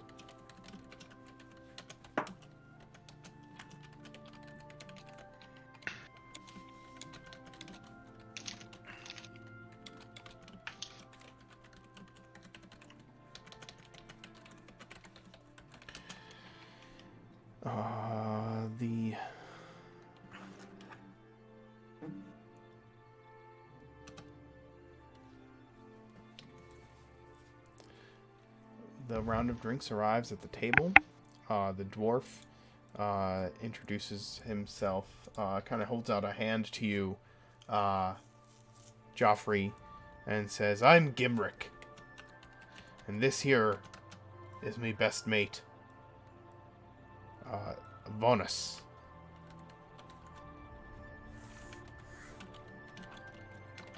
It's nice to meet the both of you. May My the- name's Joffrey. It's a pleasure, Joffrey.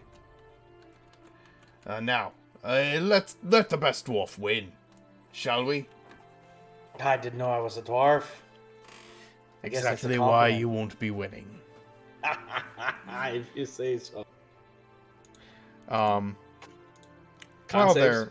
they're doing this, Vargan and Calith, what are the two of you doing in town? I know Vargan was securing rooms, which are easy to do. The rooms are modest. They cost a modest. They are the cost of a modest room for a night. But what if you're not a knight? Oh God. Come on now, he's done enough face palming for the day. Of course, that doesn't mean we Stop. can make him do more. I'm gonna do more.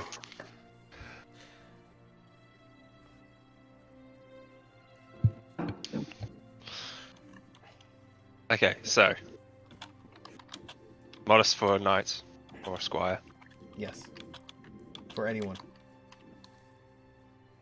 For a single evening's stay at the inn, it is modest cost.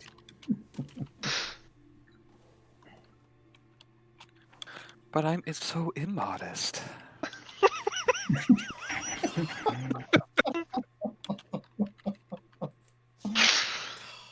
Fuckers are out of control tonight. I had to. Yes. Rocks fall, Alright. everyone dies. Okay. Alright, after I've secured the rooms then.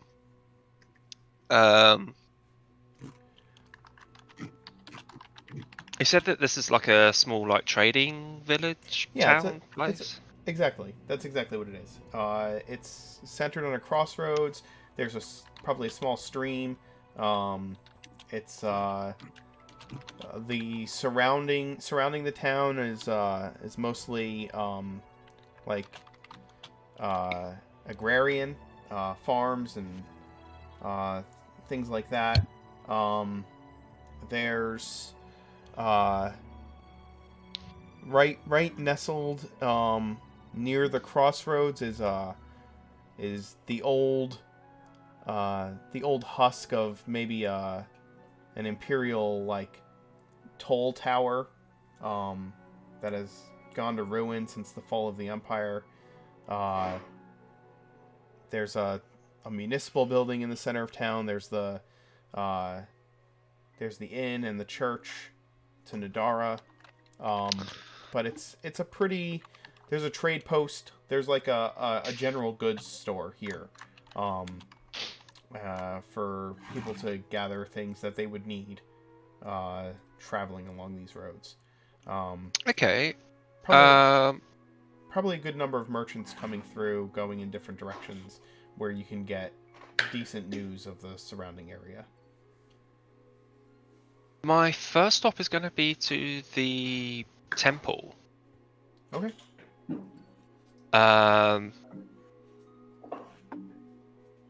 Religion being what it is, if there's any surviving records from the days of the empire,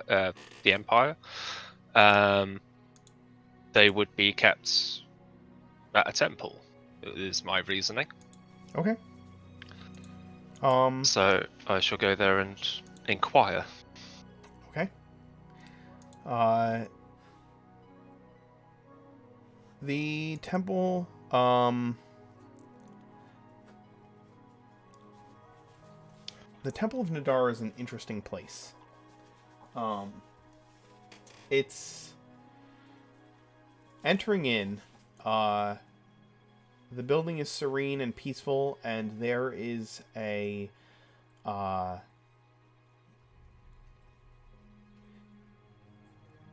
there's like a babbling brook kind of like rhythm to the place. There's no man-made floor. There's grass at your feet. There's in the center of the temple is the base of that tree that grows up out of the temple, and all around it, in this kind of circular dome-shaped part of the building are these huge windows that let plenty of light in for like the tree and the foliage, and it's almost like a groomed garden around this tree, where people can sit around it, and the shepherd would preach on Nadara, as opposed to a traditional temple that you would expect. It is like being indoors and outdoors at the same time. There's like a little pond, with a tiny running stream that leads into it, and the various priests tend to the foliage in this sanctuary. I think. Are any of the priests elven? Oh yes, for sure. Most of them seem to have some elven heritage. Not all. There are.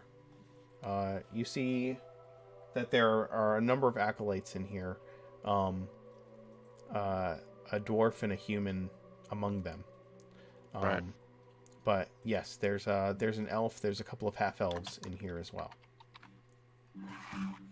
Is there anyone on, door duty, so to speak, or is it just like everyone's doing their own thing? No, it's just kind of open, and everybody's moving about, taking care of different tasks.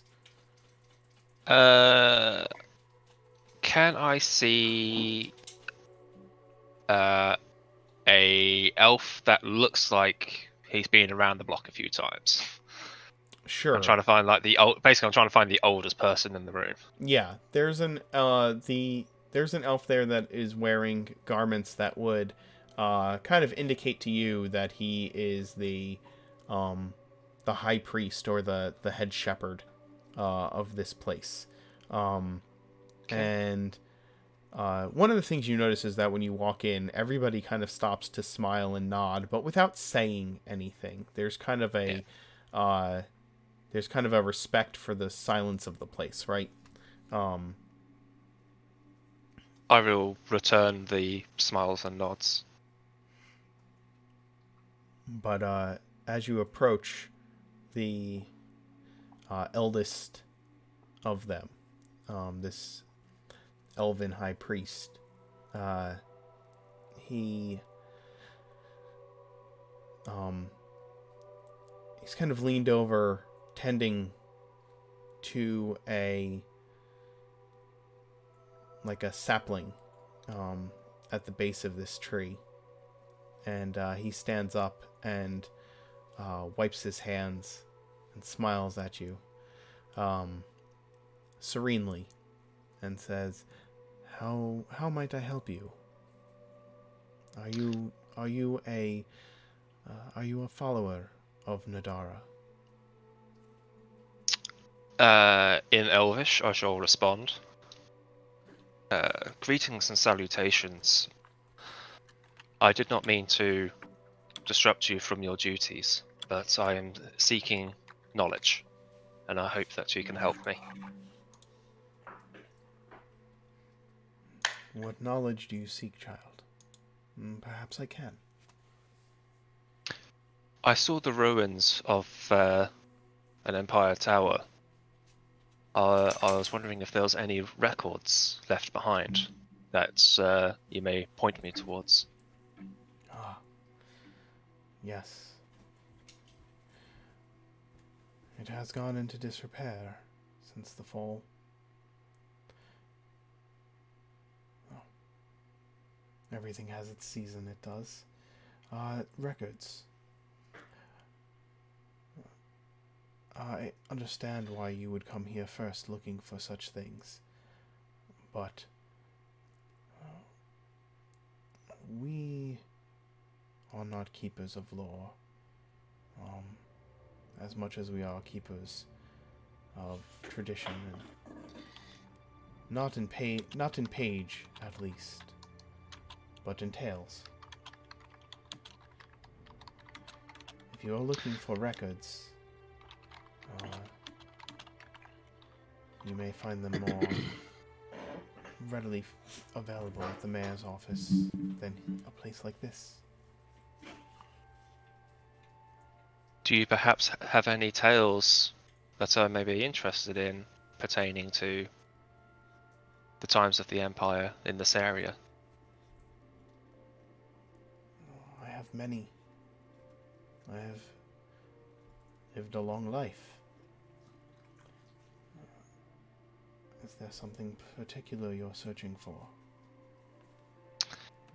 There is.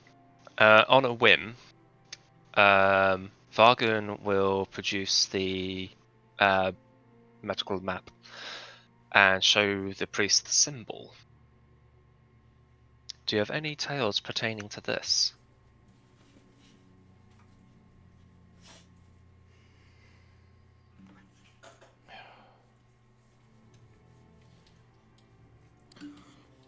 Yes. Yes, I know this mark. This is the mark of the wizard. The wizard. Indeed, the great sage himself. Yes. I met him once when I was, it's hard to say this, a boy. In passing. Kinder than you would have expected.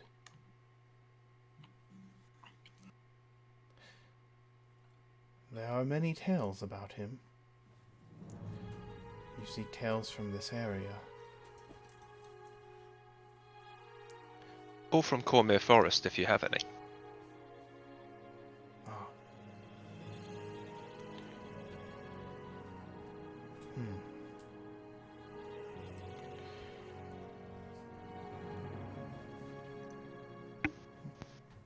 The forests are home to my people. And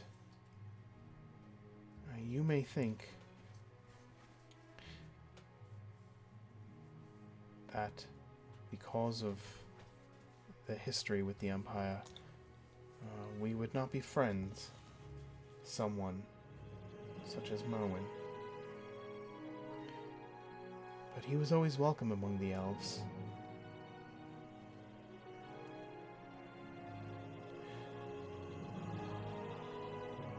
He had a fondness for that forest. It is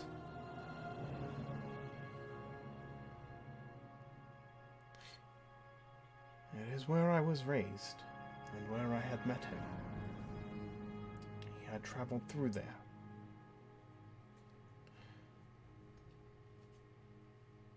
He always spoke highly of it, and made mention that, should he retire, he would live there.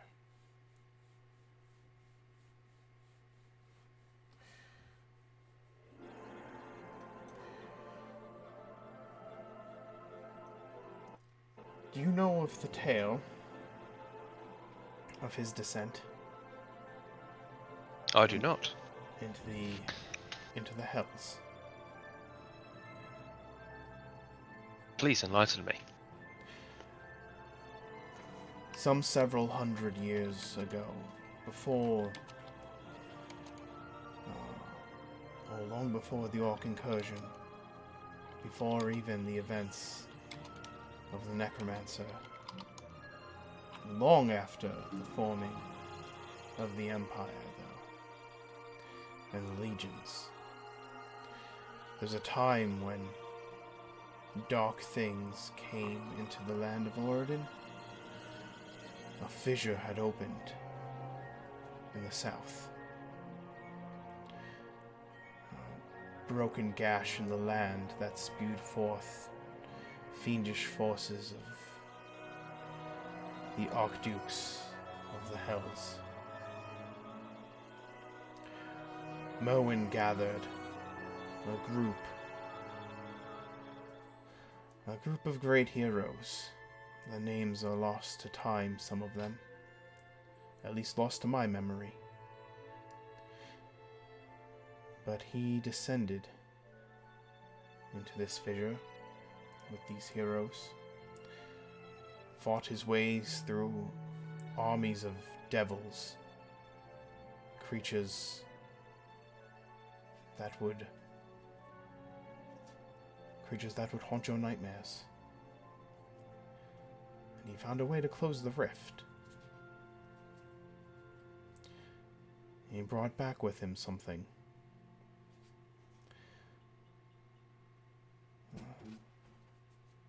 Something that he believed would make the world right.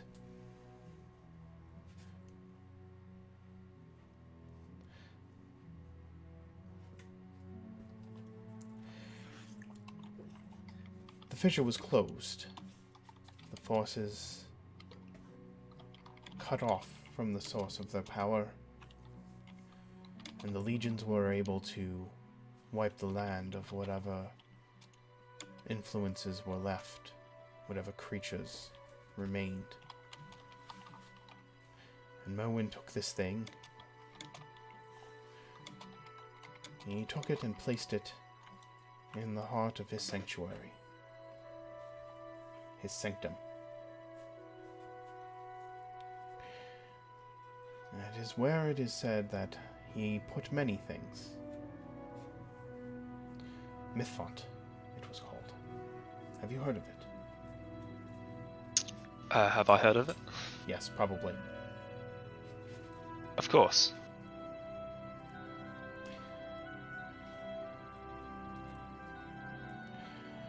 I don't know if any of this helps you, but it is what I know of the man. It does help me greatly. Thank you. Thank you very much. Good luck. Seeking. I hope you find what you look for. May peace and tranquility tread in your steps. I will pray that you abide the changing of the seasons and enjoy all the fruits that Nardara brings forth.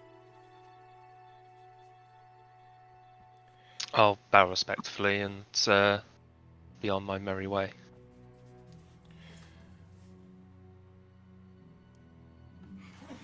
Calith, what have you been doing during this time? Corin has been sticking with you most of the time. He's unsure what to make of your new blue companion, and well, Kerr's always thrown him off a little bit. I would say we would head over to kind of where the merchant caravans would be and talk to some of the merchants and caravan guards and see if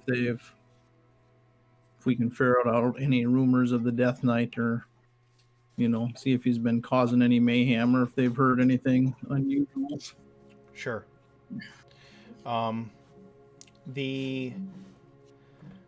There's a decent size lawn, for lack of a better term, where a large number of wagons kind of create a campground for traveling. Some of these merchants will stay at the inn, but a lot of them opt to camp with their goods as they truck back and forth. And there's a number of caravan guards and merchants there. Are you looking for any kind in particular, or are you specifically trying to find a caravan guard as opposed to a merchant? Probably more the guard. Well, merchants probably. I would say because since Cal was a caravan guard, I would say he'd probably get along better with the other guards. Sure.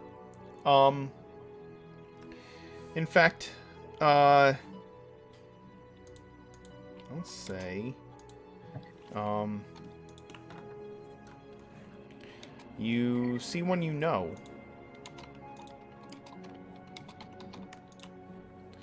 Uh,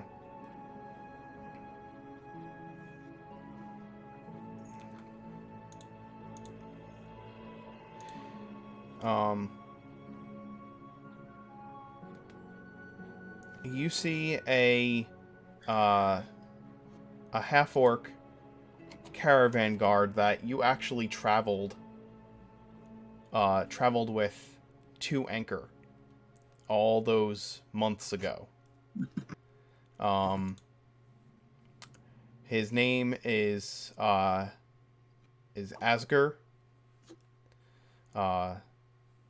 And upon seeing you, his face kind of lights up a bit. Calith! It's been ages. Asmir. I'd ask if that's you, but that face sticks out in the crowd. I couldn't miss you. Oh yeah, it does. He's got a broad face with big braided mutton chops that he is incredibly proud of.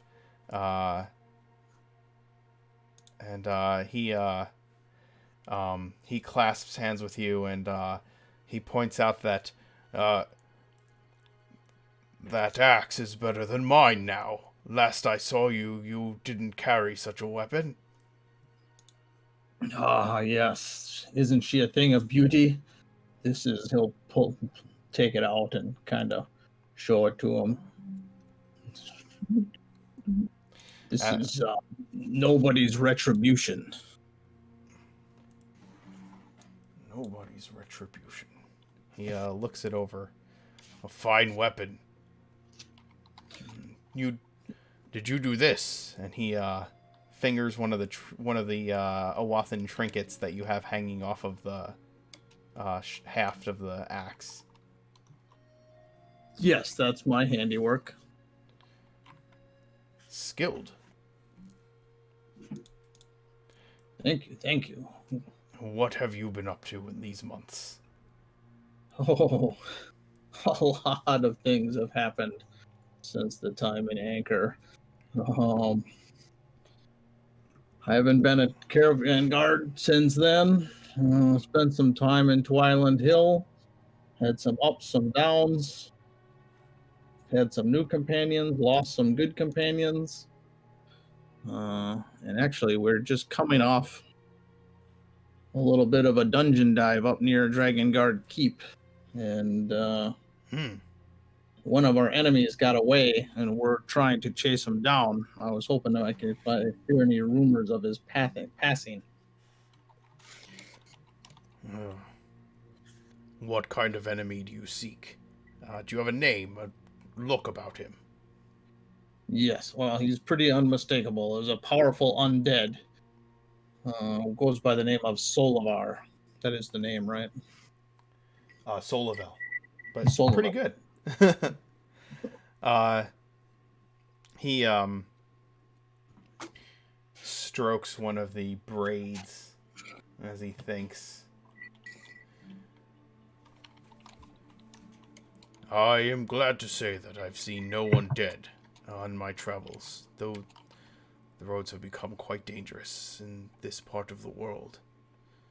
Watch yourself if you head to the south. Really? For what reason? Just general bandits or something bigger? Bigger. There's been a powerful drought around Redenver. Hobgoblins have been taking advantage of it, raiding towns, sacking caravans on the road. Be mindful. I will. You as well.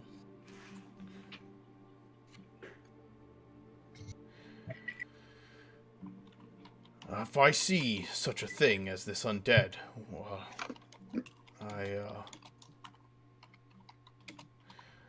is there a way to get word to you? We travel for the wastes. Oh. Honestly, I don't know that there is a way to get me word. I don't know exactly what our direct destination will be, unless you have a mage with you that can do ascending. We're not headed to any specific location. But if you're heading towards the waste, based on the information we have, I think that he's heading the other way, so I kind of doubt you'll run into him. He nods. No undead have traveled from the south. And if it is headed in... If you are headed in the same direction as this foe, you seek to cut them off. That would be best if we could arrange it.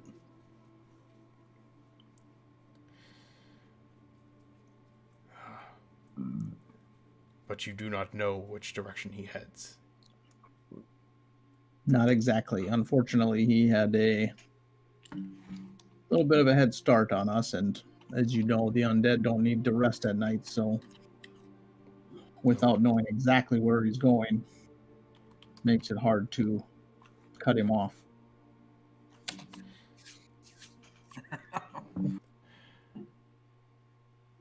I wish I could give you more tidings.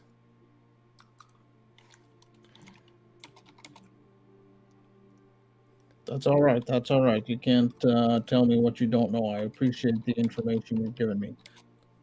Are you staying in town for the evening? Yes, that is our plan, and then I'll talk to my companions, and a couple of them might have some ideas of where to head tomorrow. We're debating heading south or heading east. Then perhaps some of what I told you would be helpful. I will speak to the rest of the guards in my caravan and spread the word throughout the camp. Perhaps someone has seen something of what you seek.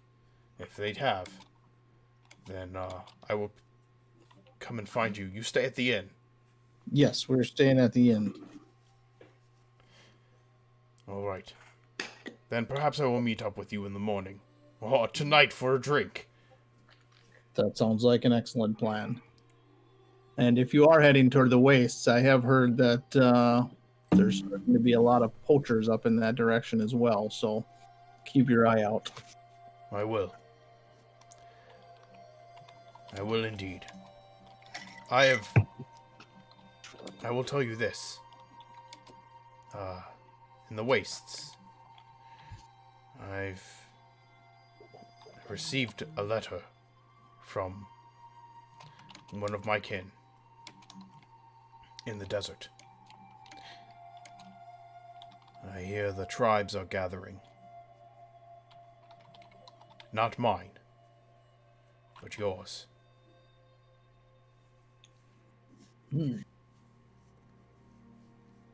That's interesting. Do you know for what reason? Some great spirit has arrived among one of the tribes.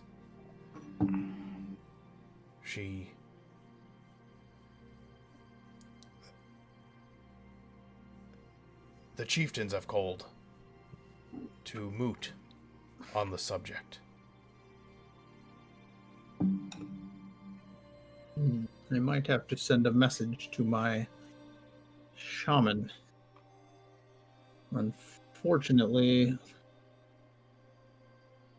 I feel obligated to chase down this enemy that we're currently facing before I can head back to the way. But that is definitely information that is very near to my heart. I appreciate you passing that along. As a fellow brother from across the mountains, I thought you would like to know. Thank you. To lighter things, I will see what I can find out, and we shall drink, and you shall regale me with tales of all these things you say you've seen since you've left Anchor. I'll clap him on the shoulder and say, the first round's on me. Alright. Eventually you all make your way to the cask. I am unfortunately going to have to ask for another short break because my dog is going crazy. So I cannot help that. And sorry about that, but we'll be right back.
Grass, where are you? We are back. Sorry about that.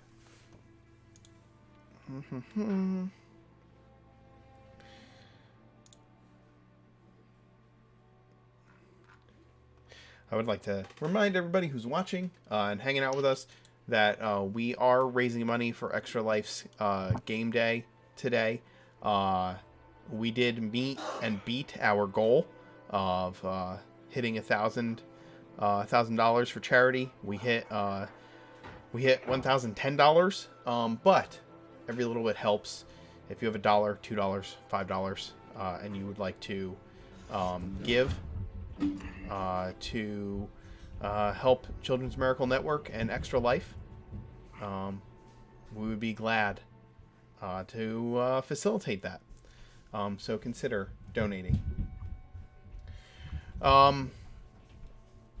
You've all gathered in the tavern at this point. It is going into the evening. Kerr and the dwarves and Joffrey are a few drinks deep by the time Vargan and Khaled arrive back back at the tavern. Kerr, you enhanced ability on yourself. I'm assuming that's so you can down a few more drinks than you normally would be able to. Am I mistaken in that assumption? I'm hoping to at least keep up.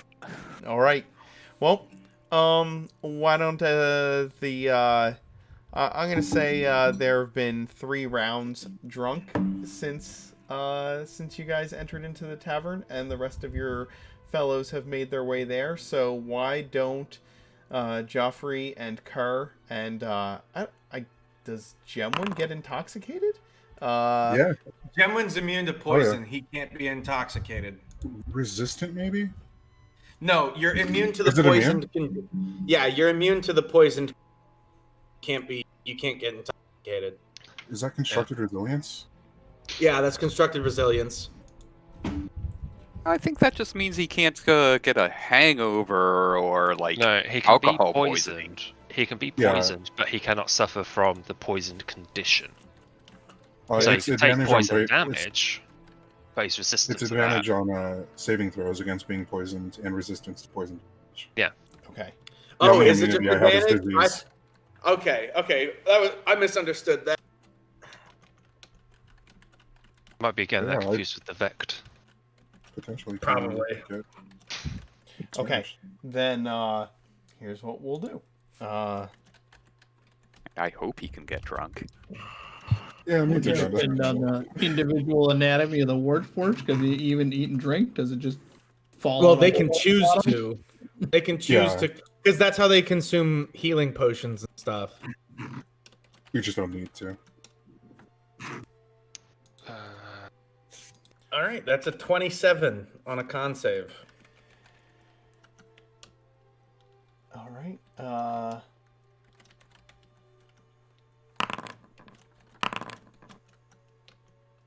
Nice, gentlemen. Okay, so the way this works is like this. Are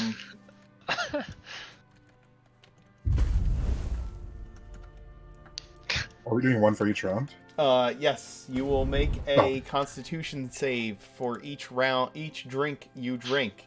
The DC gets harder for each drink you have in your system, and every time you fail one, you get a level of exhaustion until you pass out.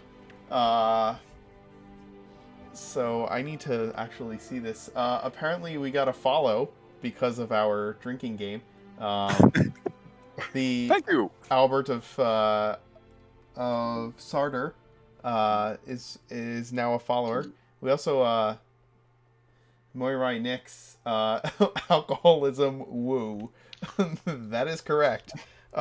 Inevitably, in every D&D game I have ever run, somebody decides to have a drinking contest. It is inevitable. It's a good one. It's an oldie but a goodie. Come on. Yeah, it's a requirement. All right, so Yep. let's see. What is we've got Gemwin? That's an Arcana skill check for his new spell. Okay, so Joffrey has 1 roll, and Gemwin has 3, and Kerr has 2 here. Kerr has failed 1. No, that's actually just 1 because I'm rolling at advantage. Oh, you roll at advantage. Yes. Okay. Mhm. So, Gemwin. Hold up a sec. Isn't Bear's endurance just ability checks? I don't think it saves. Oh, you might be right. Yeah, Yeah. hold up. Yeah, Double yeah, or check. else it would be super powerful. Magical advantage on Constitution checks.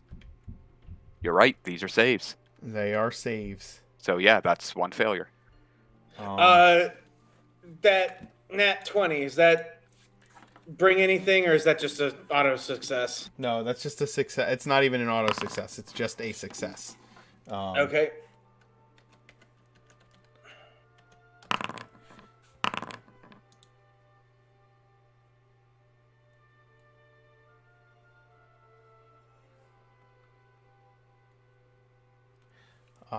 The dwarves are each 1 level of drunk. Okay. What's the Like DC? dwarfs. The DC is 10 plus the number of drinks you've had.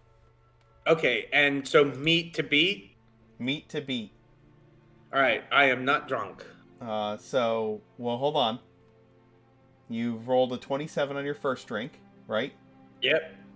So the first one was 10 plus 1, because 10 plus the number of drinks you had. So an 11. You hit a 27. Your second one, it would have been a 12. Wait, I thought the first DC was a 10 because I hadn't. No, it's 10. You have to have a drink to make the roll, so it's 10 plus the number of drinks. So Got 11, it. and then 12, and then 13. So, so you are 1 okay. level of drunk. Make your third, the check for your third drink.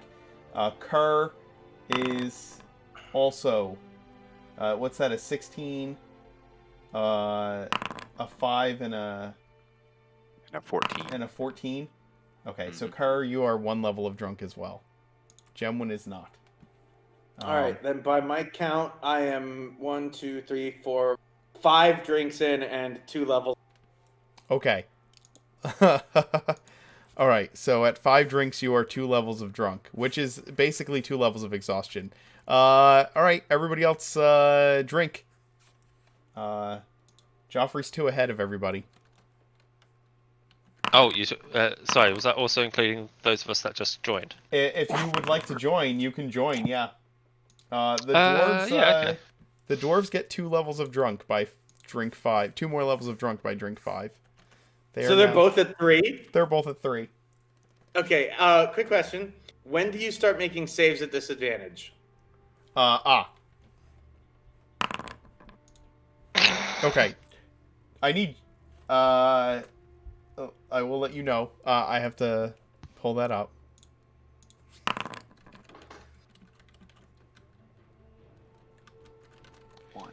Is anybody else joining in when you see this? Calith, are you joining in when you see them drinking? They're having a drinking game. They're clearly having a drinking contest. Hey, you listen here, you short liars.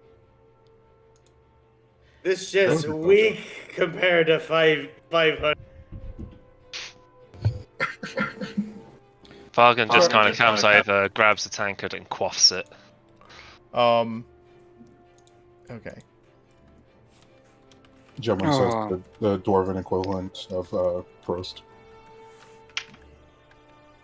Cal will join in too.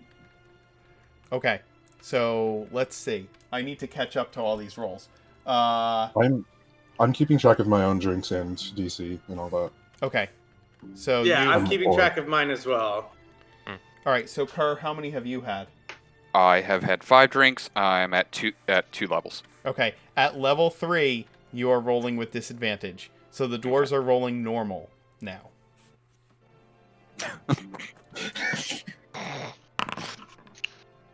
I'm at 3. You are now rolling with disadvantage. At drink 6. Calith, how? That's drink 1 for you, right? Vargan and Yeah, Calith are I'll at 0. It's only getting worse. Like 2 quick ones. Okay. So 2 Ooh, oops. I'm rolling on the wrong character. I had a second character sheet up. Fuck. Uh-oh. Okay. No. Okay, so that one that says Yeah, Ibram Shotaro. Silver is actually a 16. So I'm still good. Actually, do you mind if I just re-roll using the right character? Yes. All right. So still just a 2. DC 15, 16, 17. I'm at drink 7. 8. No, up 3. I'm at 3. All right, so after drink 9, at drink 9, I'm rolling at disadvantage. All right, you guys just tell me how many drinks you go before passing out. You pass At out. what level? Level 6 of exhaustion is death, but that is blackout drunk for all intents and purposes. I think 5th is unconscious. 5th is speed is reduced to 0. So 3 we start rolling at disadvantage, and 6 we pass out. 6 you pass out. At 6 shots, I have now hit 3, and I would like to cast Sending. Oh god. Oh god, Kerr. 11 and 4. I'm rolling terrible. The dwarves pass out after 9 drinks. 12 and 5. 16, 17. I wish I had some royalty-free, like, tavern music that I could play during this. 13. And 14, Joffrey is out. Oh my god. Naihu says he's playing along at home. Same, buddy. Yep. I've got water, sorry. Gemwin is at 1 level with 7 drinks. Oh my god. That is incredibly appropriate.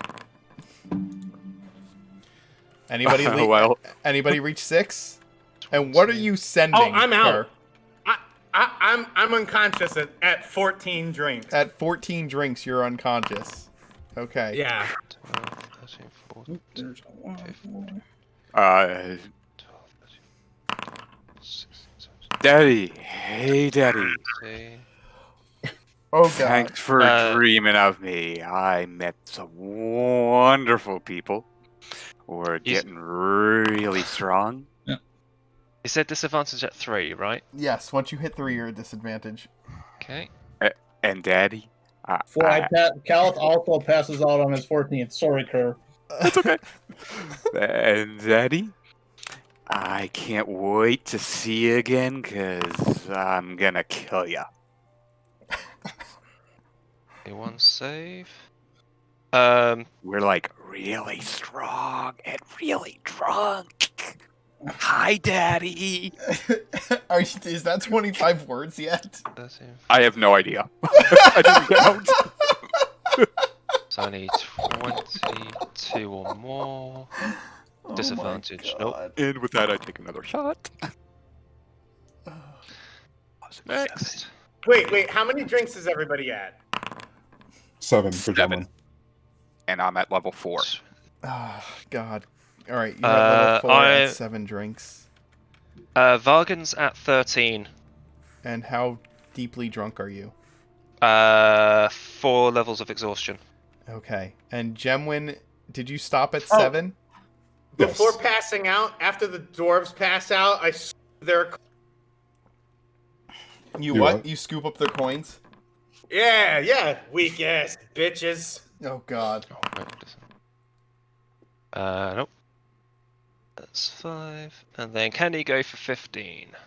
Dude, no, you just failed. You failed that. You failed that 23's a failure, man.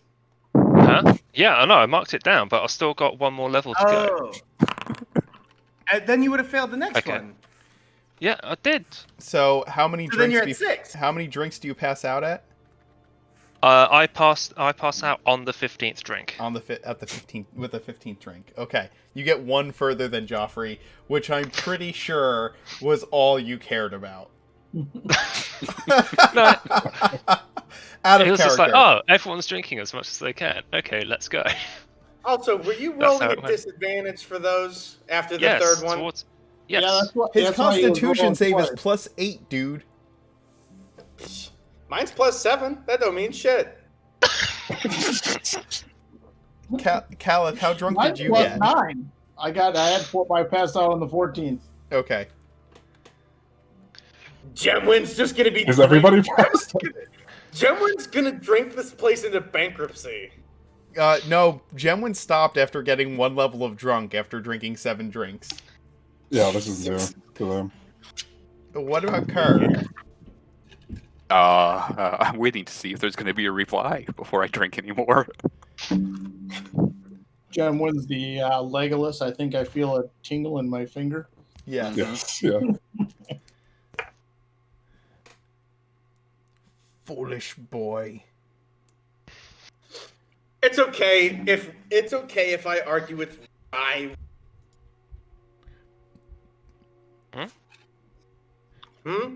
What you I was saying? saying it's okay if I argue with you. Yeah. What, in or out of character? I'm confused now. Oh, Sealy. We don't know each other that well. I Sealy. Kerr, you do get a response. Foolish boy. I will see you coming, no matter the direction.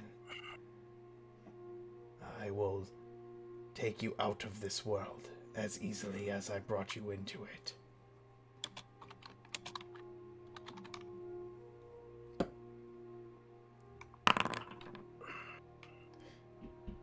That is the response you get, Kerr. Justin, how many shots in are you?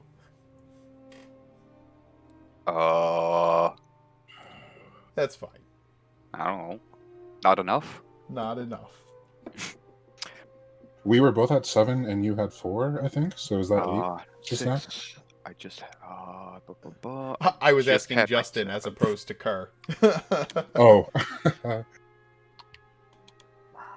Oh, 7 drinks, still at 4 levels of drunkenness, though. After you hear a response from your dear old dad, what do you do?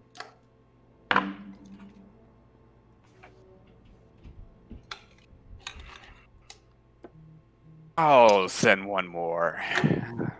Of course. Well, Daddy, you might have a lot of eyes and fly around a lot, but I got out on my own because my God loves me, not you. And you're not gonna see us coming, even with that great big ol' eye of yours. You idiot. And I take another shot. You don't have a god. You're not even real. And 2? Maybe? I don't know. Come on! Daddy's being mean! Do you have an inspiration point? Because if not, you can just go ahead and take one. He said I'm not real. Oh, said you He weren't might real? be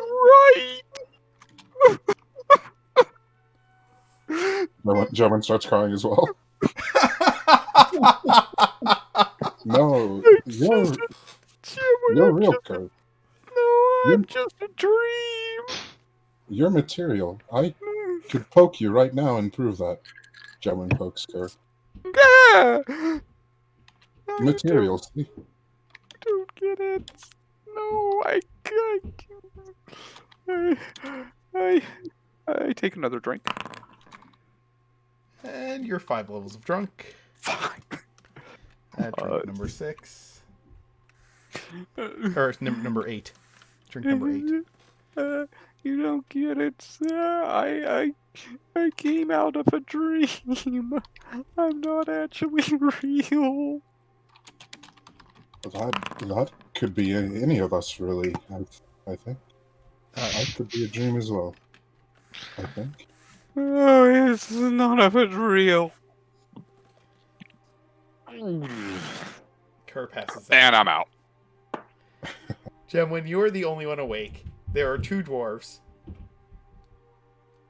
And your entire party! And your entire party. Actually, I don't think Corin has been drinking. He's probably just been watching this whole thing face-palming the whole time. Podcast bitches. That's just what you hear him mutter. I finished Kerr's last drink, and I'm good. Yes, you are.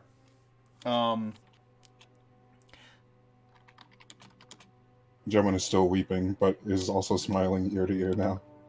How delightful. Corin fun. helps you get everyone up to the rooms. And,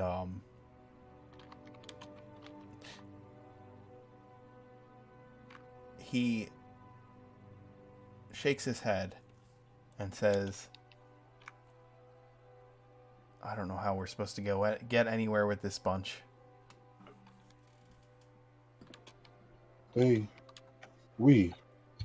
have a lot on our plates. It makes sense to relieve tension. Yeah. I noticed, you did not imbibe. Are you not tense? Maybe too much. But I figured somebody's gonna have to keep watch. I have the same thought. Gemwin trips a little bit. Not like falling over, but like into a doorway or something. You're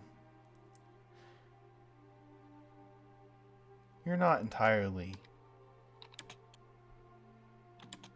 This stuff affects you a little bit, doesn't it?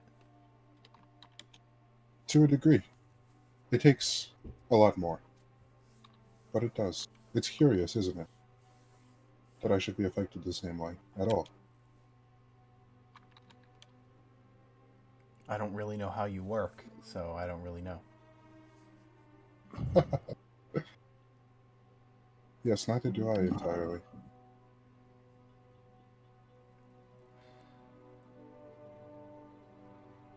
Somewhat sullen look comes across Gemwin's face, but they quickly go back to being jubilant and happy overall. Corin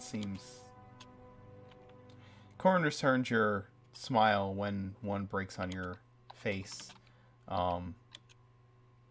It's a half smile.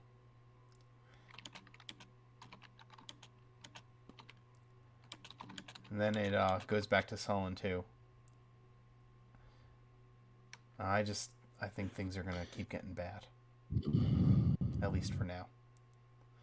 Till we fix Almost this. certainly, yes. I think you're correct. And I just don't want anything else to happen to everybody. Not on my watch, anyway. It will, though. Whether you mean for it to or not. Gemwin's voice is breaking a little bit. Their eyes are welling up again. Things will happen. We can only react. We can only control ourselves. Well, that's what I did. At least tonight.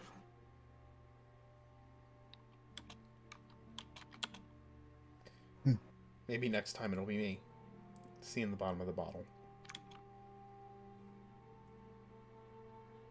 In that case, maybe I'll be the more responsible one. You mean you weren't?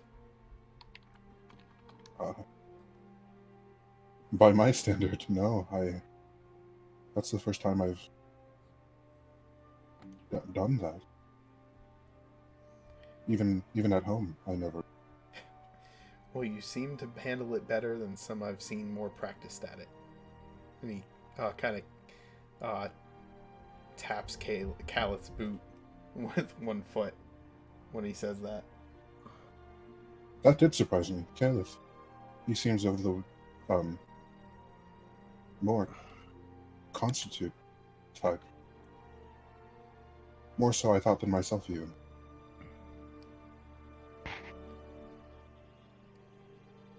Surprised the hell out of me too. But, like you said, things are pretty serious right now. That can have an effect.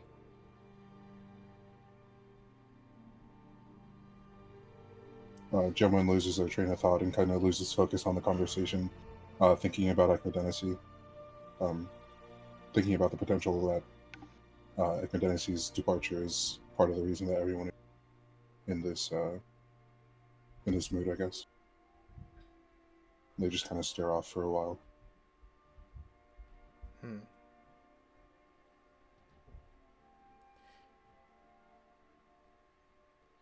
Corin respects your quiet and just finds a place to sit where he can see the door of the room and the windows pretty well. And he places his sword on his lap and just starts to polish it. Keep it sharp. Gemwin will kind of just idly work on that spell, not as seriously or as studiously as they were before, but just kind of trying to make little clouds of dust lift pebbles across the floor again.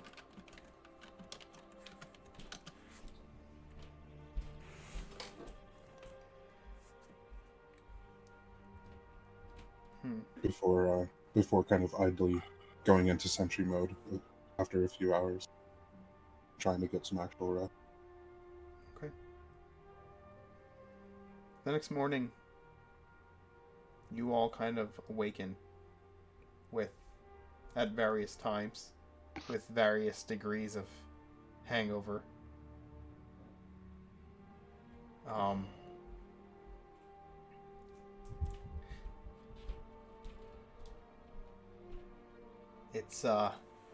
It's bright today.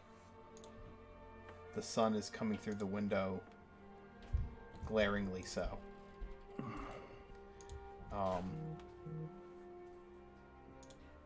It's not a fun morning for anyone, except for maybe Gemwin and Corin.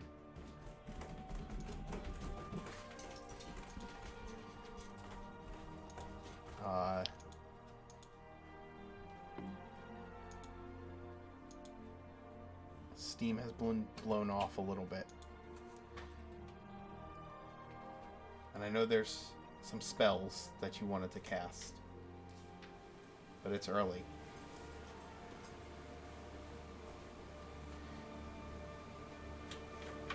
What do each of you do at the start of the next day before your journey would commence?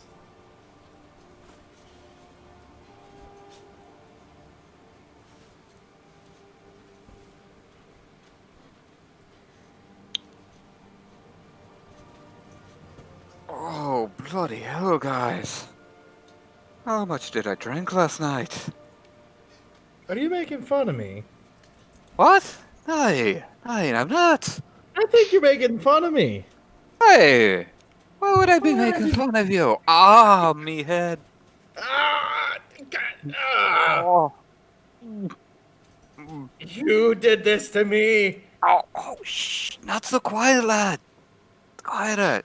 Oh, you're too loud. I swear to God, he's fucking making fun of me. What do you mean I'm making fun of you? You guys heard it, right? I don't think there's anything I can't hear at the moment. Vargan just kind of just trying to get a knot out from the back of his neck. Why do you drink like that? How can you drink like that? How? Calith kind of embraces the pain and says, that's what's supposed to happen when you drink a lot. Yeah, but why? Why do you drink so much? If this is how it ends up the next day. Can I use Can I use 5 points of lay on hands to neutralize my own hangover? Yeah. Yes. Yes, I do it. I do it. Absolutely fucking. Whew, that's better. All right. You guys ready to go? Hey, no, I'm not. I feel awful.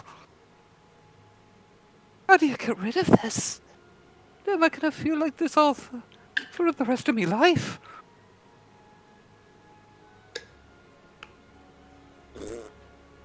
Oh, quieter, boy, quieter. That hurts. Boy. Calth will kind of slap Kerr on the shoulder. You'll feel better tomorrow morning, assuming you don't try it again tonight. Oh.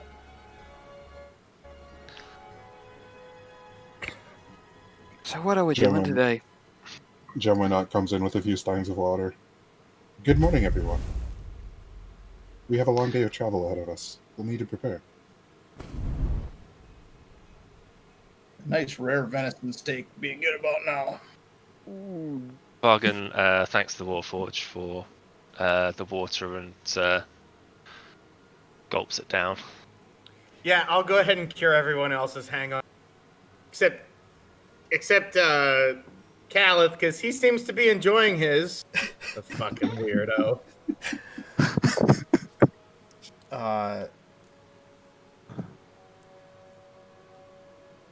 Corin just kind of looks over everyone. So, hopefully that was fun. But we need to get on the road, like Gemwin said. Oh, that reminds me. I did some sleuthing before I joined you people for drinking. I think I might have an inkling as to what the dots on the map are in reference to. The tales go that sorry, out of character. I want to say Marlin. Was that Merwin. it? Merwin. I want to say Tales go. Yes, Marlin. Merwin always talked of retiring in a quiet place in Coriol Forest to live out the rest of his days. I think that's the spot on the map in Coriol Forest. The coincidence cannot be ignored. I honestly believe that we are better off heading there and seeing what we can find, rather than chasing the Death Knight. You mean to tell me that a legendary who's been around since I was alive, since I was living here, is just holed up in the middle of some forest and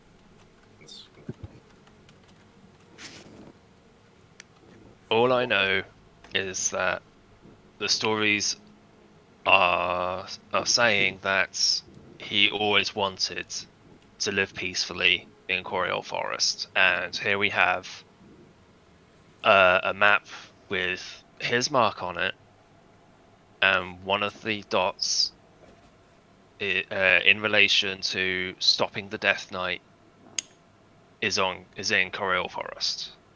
That is quite a coincidence. fuck it, let's go.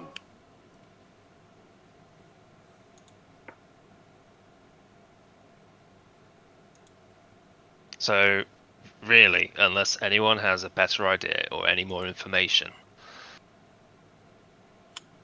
Oh, honestly, I can't say that I have. And Joffrey, thanks for getting rid of that hangover. Don't know how you did it.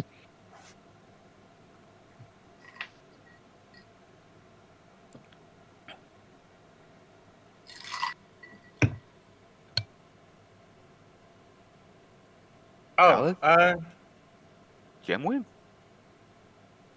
Any Yes. thoughts? Any thoughts? It is again the best lead we have.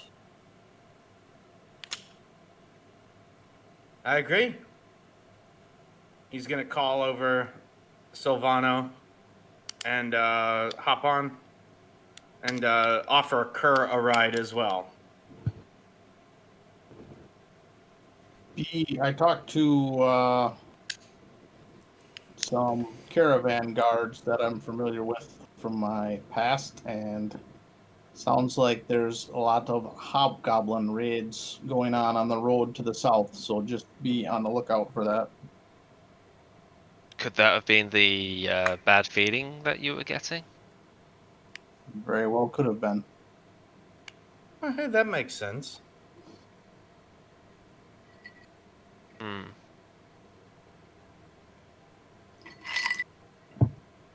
I'd like to buy some paper before we leave this town, if you don't mind. Just real quick, no more than like 10 minutes.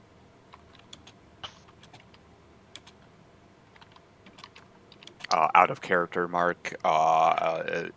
Does this town have like 40 sheets of paper? Absolutely. This is a trade post, so even if the town itself didn't have it at the store for goods, you could probably find it amongst the merchants that are parked nearby. Okay, I'll mark it down in the gold off then. Mm-hmm. I'm gonna ask around. I'm gonna ask the innkeeper. Say, do you know of anybody that's selling anything unusual, like fancy weapons or anything like that?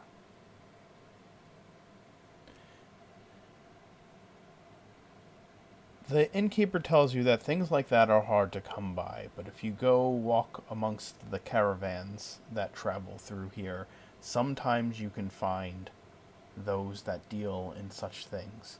Although,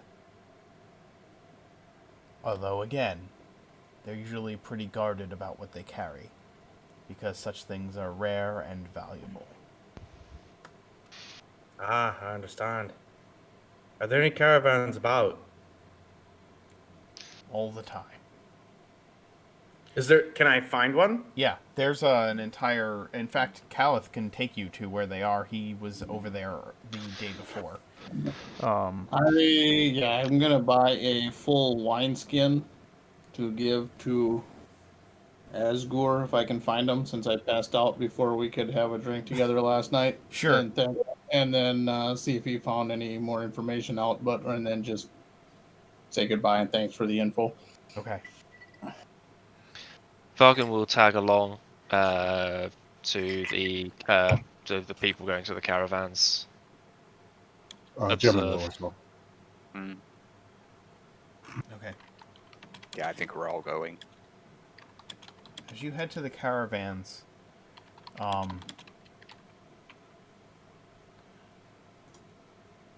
you head towards the merchants, and you can see that there's a lot of activity that morning. People are packing up, getting ready to head out for the day. And Calith, you find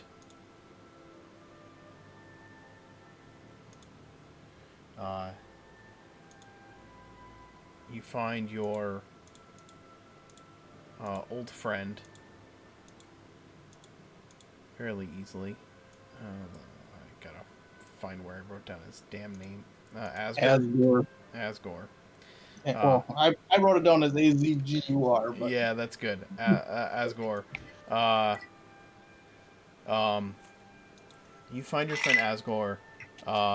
He is readying his things to head out for the day when you come by, and with the offering of the wineskin, he accepts it readily. And he tells you, I sent word around camp last night, asking about what you seek. This powerful undead traveling. A group came in late. This morning, actually.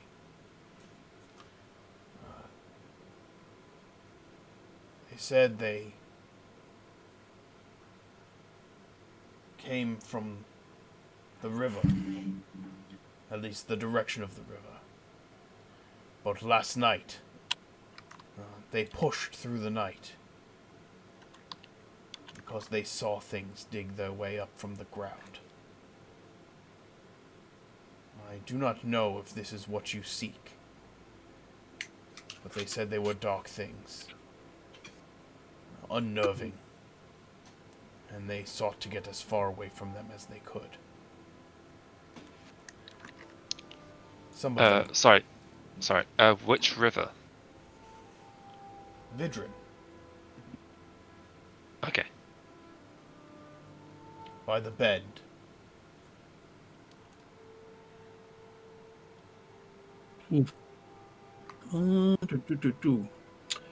Yeah, we might need to find a shortcut then, because if they're already at the river, he's way ahead of us. Well, the caravan came from the river. I'm sorry. Yeah, but that's still like 4 days. Yes. So it that is would have 4 been days four. from you. That would have been 4 days ago that he saw him. Almost. Oh no, I'm sorry. They came from the bend of. They came from the river bend. Okay. But so they might have seen him like there.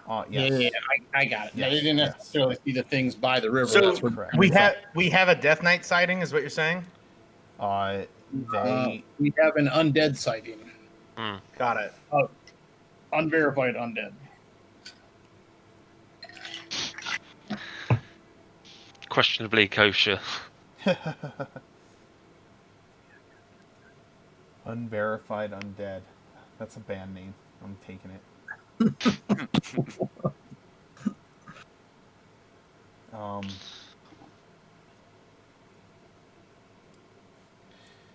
Let's see. What's the date? That's that date. I need to see what else is. Okay. All right. That's that. Can I go ahead and get a shortcut map, or at least attempt? Yes. It's still only like 3 weeks since we left Twiland Hill, right? It is still only like 3 weeks since you've left Twiland Hill. That is correct. It is September, or not September, Septuary the 2nd. Is there a place online where the map, like where the Orden calendar is? There is actually. So close.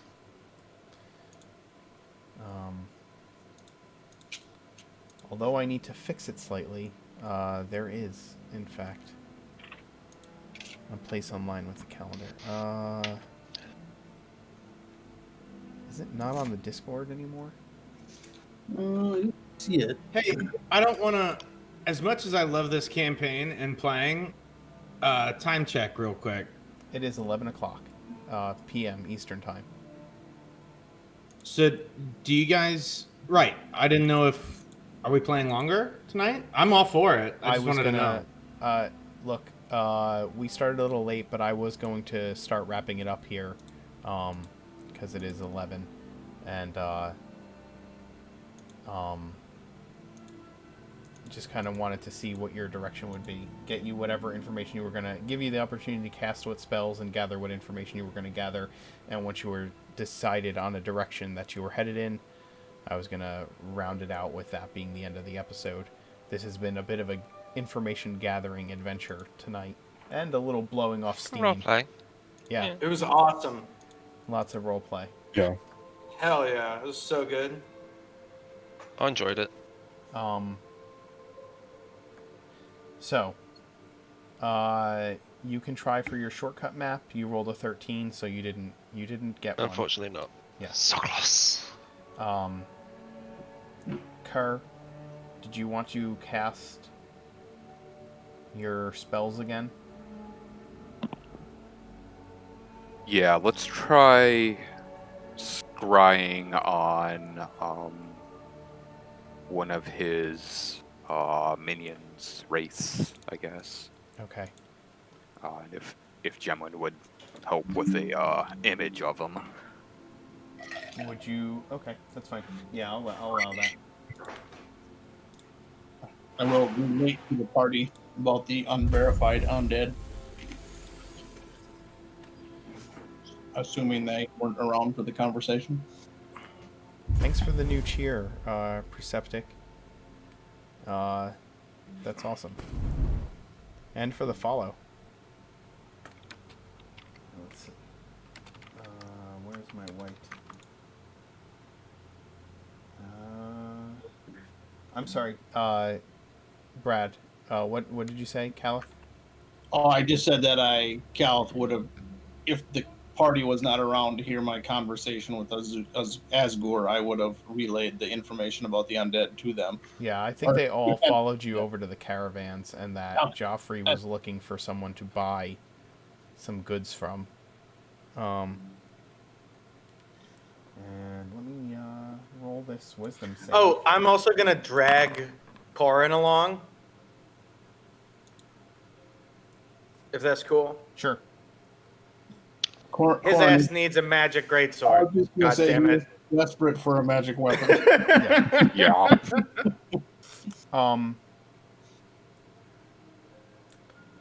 I will absolutely chip in for that. Okay. The white fails its roll. Hard. Ooh. The Kerr, you peer into the crystal ball, and the magical sensor appears near the white. You watch it as it protects the back of its master. You have, you get to watch it for what, up to 10 minutes, right? Yeah. And I'm gonna try to determine what direction they're going in, judging by the shadows and the sun. Okay.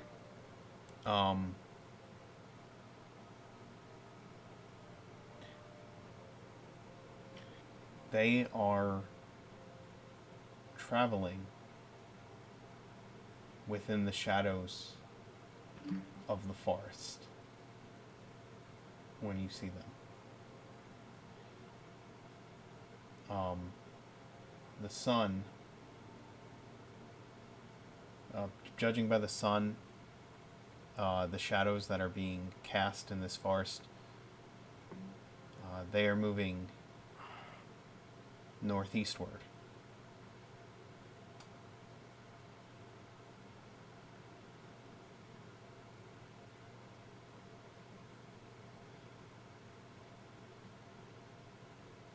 You're not sure where exactly they are, but you know the direction they're headed. They move in silence, and they stick to the shadows of the trees. The deepest shadows they can find. You notice that the whites, uncaringly, have dirt in their hair and on their clothes.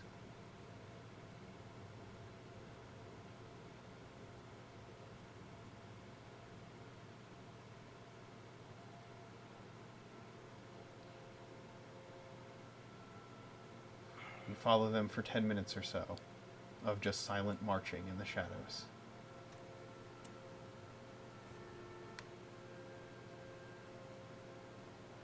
I'm relaying what I see to the party as I watch them.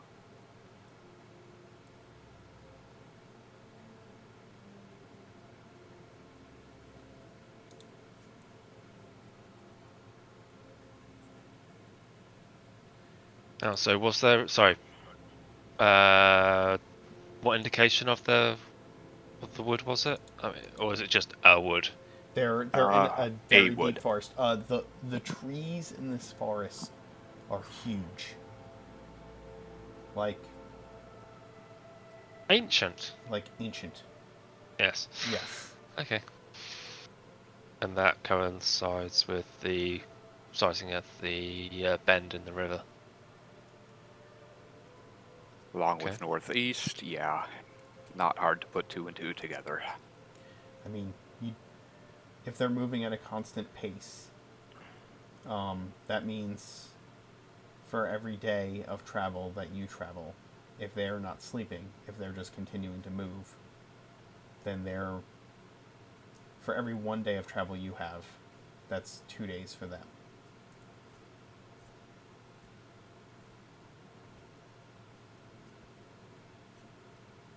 Looks like they're going to Ironstone Hall. Would seem so.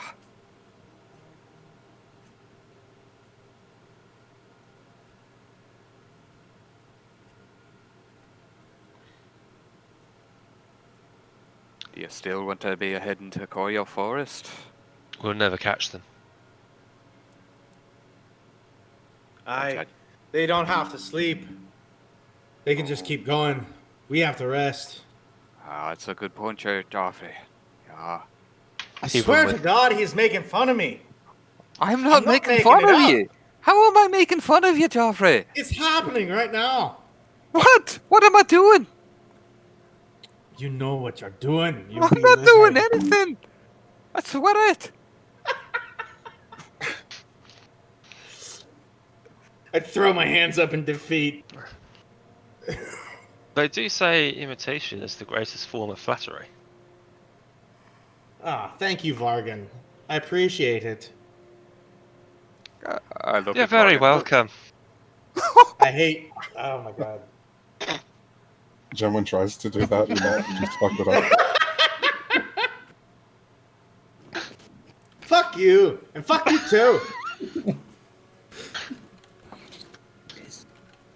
He says this, but he's laughing.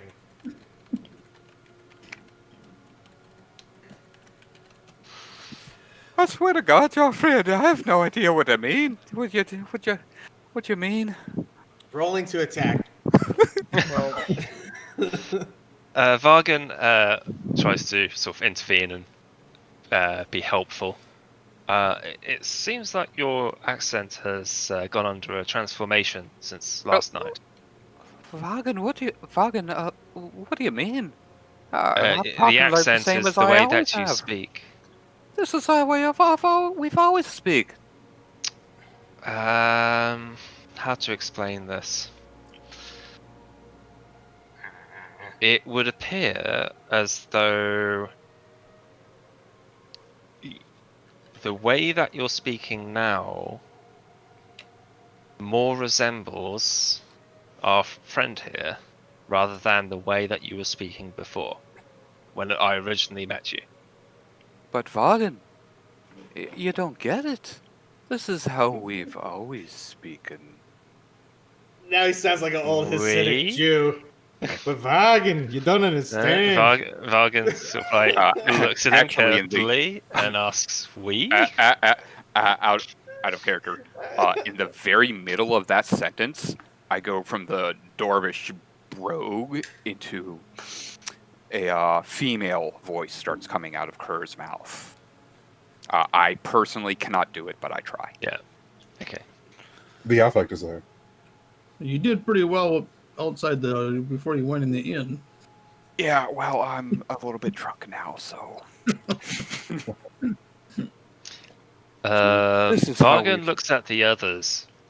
Do we need a priest or something? no. It hasn't been a problem before. What do you mean, dear? I am a priest.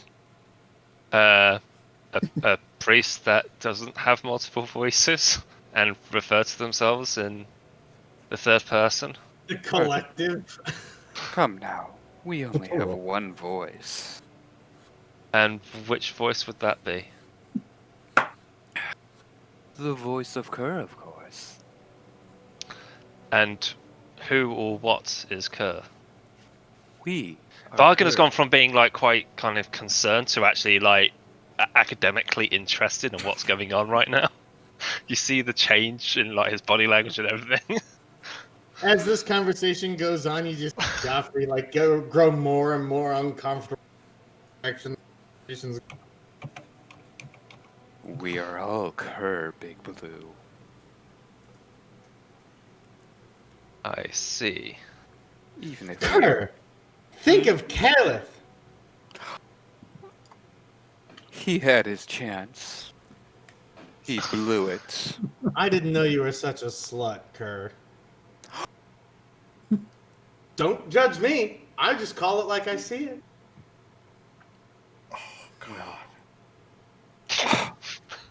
How dare you? I am much more than a mere slut. I will be the mother. The mother of sluts? Vargan isn't trying to be funny, he's just confused.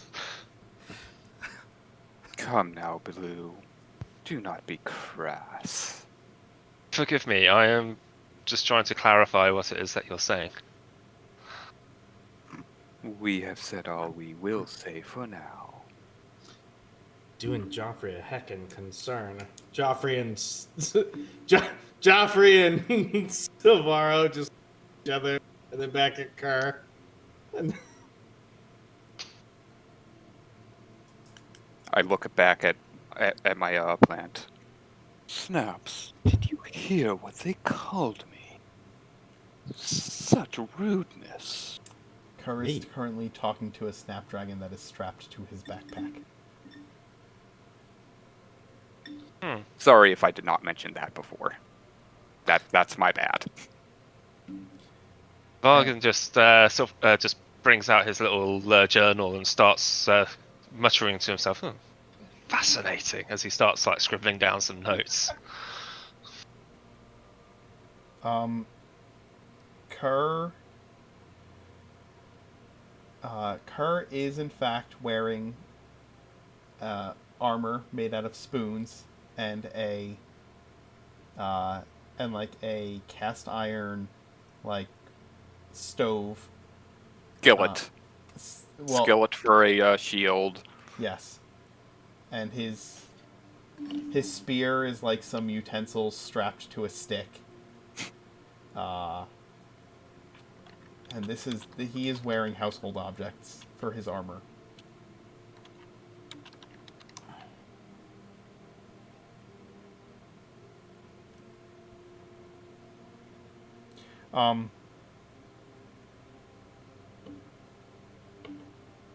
Okay.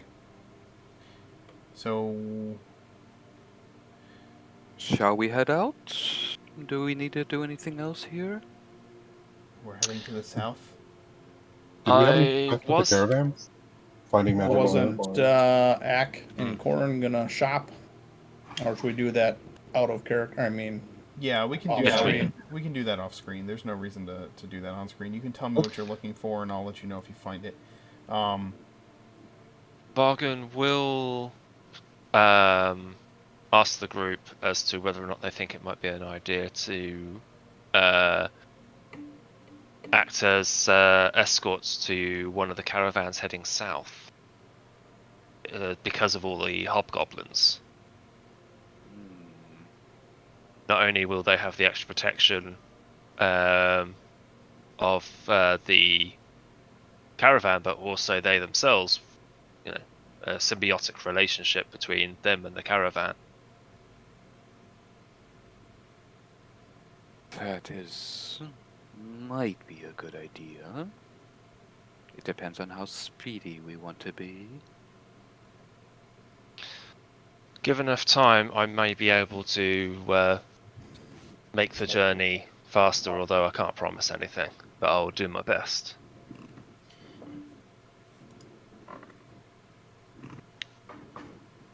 But if there are any caravans going south, and with all the hobgoblins around, they are just as likely to jump a group of adventurers as they are a caravan, depending on their numbers.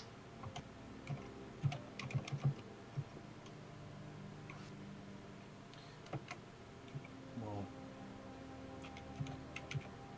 might not be a bad idea.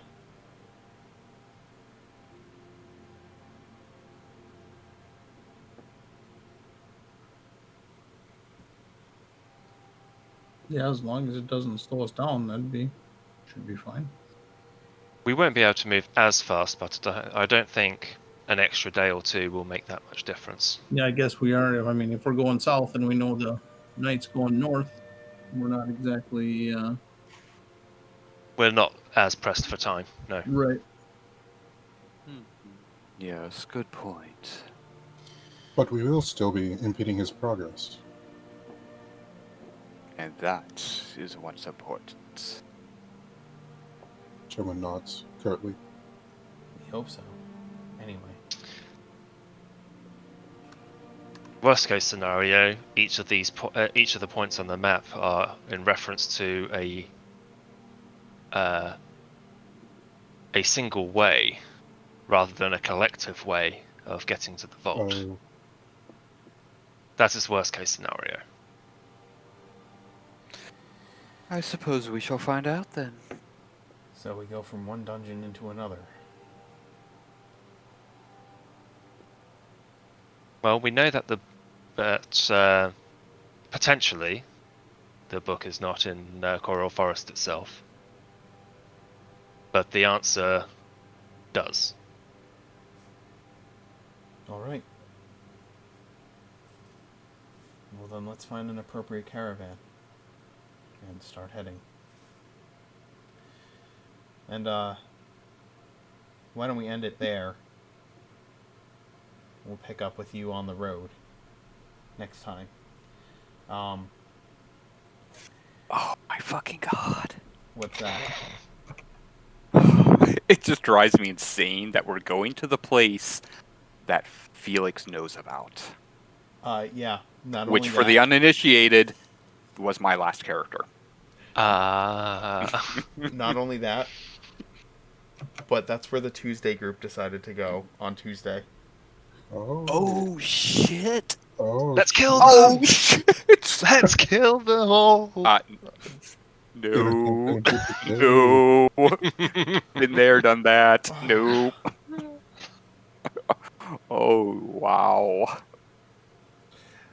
Then again, if you headed to Riverdam Raft, that's where the Wednesday day group is at right now. Yeah.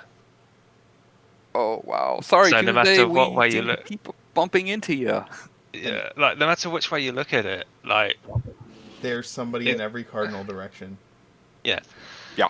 And the only place where there isn't anybody, I'm guessing, is up at the to the northeast. But then there's no point in us going that way because we will never catch the Death Knight in time. By the time we get to the destination, he would have done whatever he wanted to done and fucked off elsewhere. Maybe.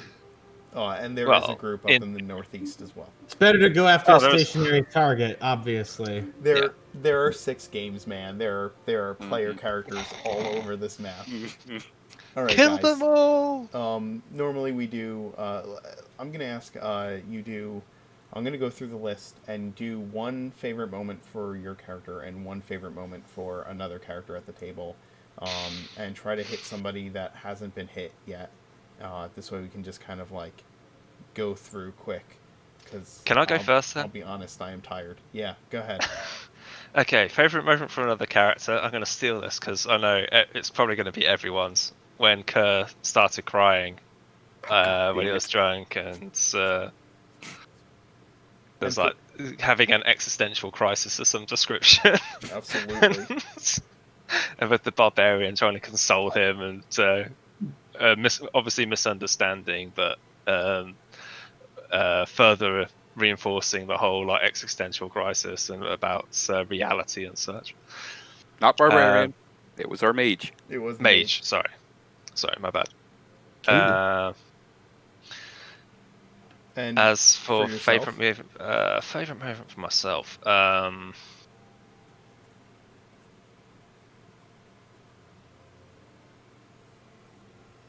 oh, when he decided to tweak Joffrey's nose a bit with the accent.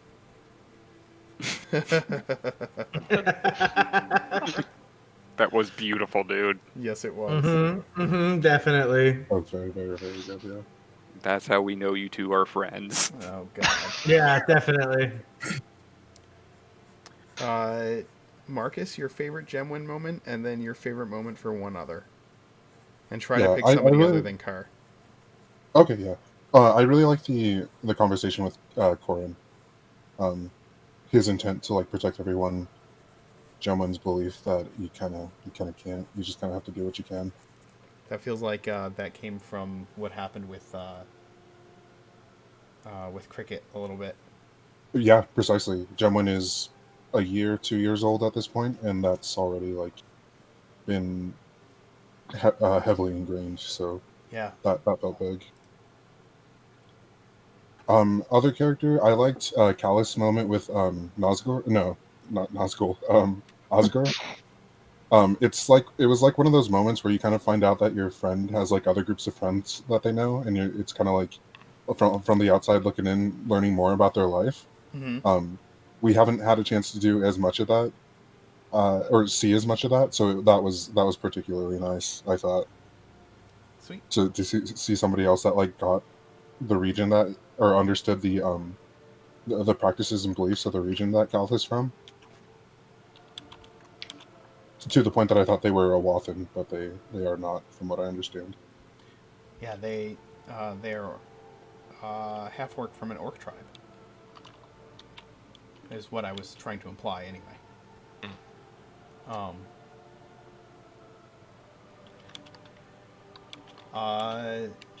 Chris, favorite moment for Joffrey and favorite moment for one other. Probably smack talking. Smack talking dwarfs. Yeah, mostly because it's like, just because of his background and how the Empire had interacted with the Dwarven nation, it probably could have gotten very racist fast. Not that he's that kind of person, but like, you know, he starts saying stuff you don't mean. But anyway, yeah. So my favorite Joffrey moment was him smack talking. And then my favorite other character moment was the investigation talking to that priest. I thought that was really cool. Sweet. Absolutely. Brad? I'd say for Caliph, even though it didn't help an insanely ton, I kind of liked his little augury trance. And then for another character, I had it now. It just slipped my mind. Joffrey's description of the elk that he called in. I thought that was nice. Yeah, absolutely. Cool. Justin? For myself, I think it was dropping some more hints, and hopefully it wasn't too much, because I want to keep on dropping more before I have to give everything away. As for other people, I would have to say the absolute lore dump that you gave us through the priest, and the information you gave us through what's his name, Cal's friend from the Wastes. Sweet. Because we don't hear anything from the Wastes, and I really hope that we get to travel out there someday. God damn it, Rifle! Well done, well played. Cheers. God. Good health. And I'll say,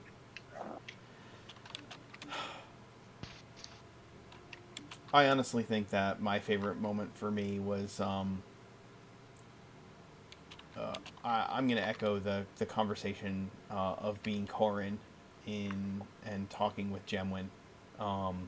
That was my favorite too. Both you guys. Yeah, that was good. I feel like